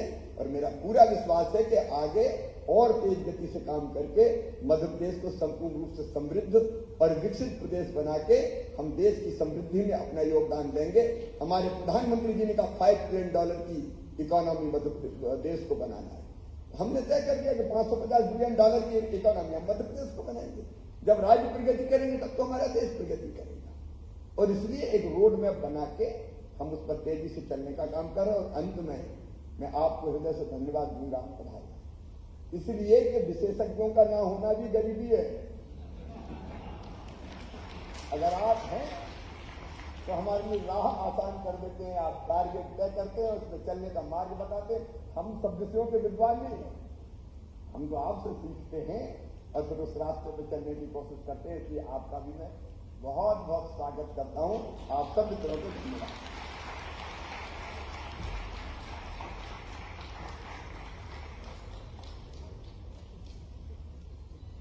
धन्यवाद माननीय मुख्यमंत्री महोदय। अब मैं अनुरोध करूंगा राज्य नीति एवं योजना आयोग की तरफ से सभी गणमान्य अतिथियों को धन्यवाद स्वरूप मिलेट्स भेंट किए जाएं।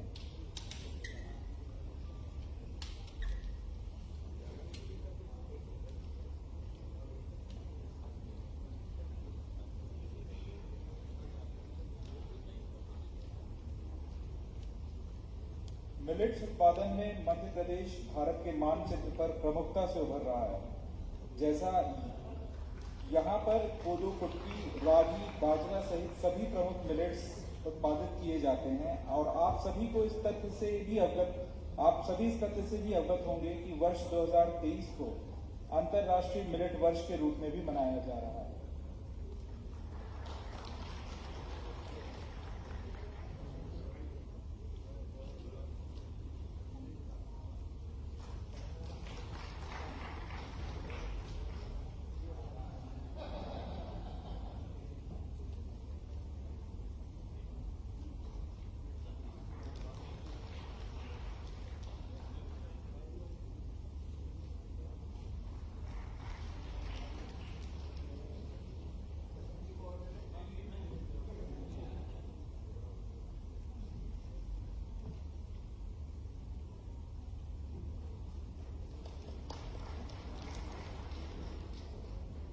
Thank you everyone.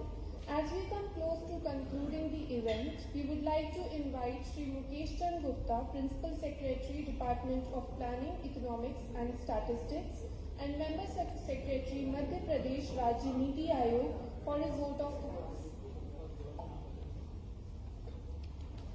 नमस्कार, मैं योजना आर्थिक एवं सांख्यिकी विभाग की ओर से आज की परिचर्चा के मुख्य अतिथि माननीय मुख्यमंत्री जी को अपना बहुमूल्य समय देकर इस कार्य में उपस्थित होने के लिए सहृदय धन्यवाद ज्ञापित करता हूँ। इसी के साथ मंच पर उपस्थित नीति आयोग भारत सरकार के सदस्य डॉक्टर VK सारस्वत जी, मध्य प्रदेश राजनीति आयोग के उपाध्यक्ष प्रोफेसर सचिन चतुर्वेदी जी, मध्य प्रदेश शासन के मुख्य सचिव उत्पाद सिंह बैस जी, प्रधानमंत्री जी की आर्थिक सलाहकार परिषद की सदस्य प्रोफेसर शमिका रवि जी, सांख्यिकी आयोग के उपाध्यक्ष प्रवीण श्रीवास्तव जी, UN प्रतिनिधि श्री सौम्य साहब जी, नीति आयोग के वरिष्ठ सलाहकार योगेश सूरी जी एवं मेरे कुलीग राघवेंद्र सिंह जी का भी मैं हृदय से आभार व्यक्त करता हूँ। इसी के साथ सभागृह में उपस्थित सभी प्रतिष्ठित विश्वविद्यालयों के कुलपति, डीन, डायरेक्टर, एम्स एवं IIT के प्रतिनिधि, IIT इंदौर के प्रतिनिधि, विश्वविद्यालयों के प्रोफेसर, महाप्रबंधक नाबार्ड, RBI के जनरल मैनेजर, SLBC के सदस्यगण एवं इंटरनेशनल NGOs, यूनिसेफ और UNFPA के सभी सदस्यों का मैं आभार व्यक्त करता हूँ। इसके साथ साथ आज के सभागार में हमारे आकांक्षी जिले एवं आकांक्षी विकासखंड के प्रतिनिधि भी उपस्थित हुए हैं, मैं उनका भी आभार व्यक्त करता हूँ। इसके साथ प्रिंट एवं इलेक्ट्रॉनिक मीडिया के जो हमारे साथी यहाँ उपस्थित हैं, उनका भी मैं तहे दिल से आभार व्यक्त करता हूँ। विशेषकर मैं राज्य नीति एवं आयोग के उपाध्यक्ष प्रोफेसर सचिन चतुर्वेदी जी को इस कार्यक्रम की अवधारणा हेतु एवं कार्यक्रम के सफल संचालन के लिए मैं अपनी राजनीति आयोग की पूरी टीम का धन्यवाद ज्ञापित करता हूँ। और इस प्रकार मैं इस कार्यक्रम का औपचारिक समापन करते हुए सभी महानुभावों को हाई टी के लिए आमंत्रित करता हूँ। धन्यवाद।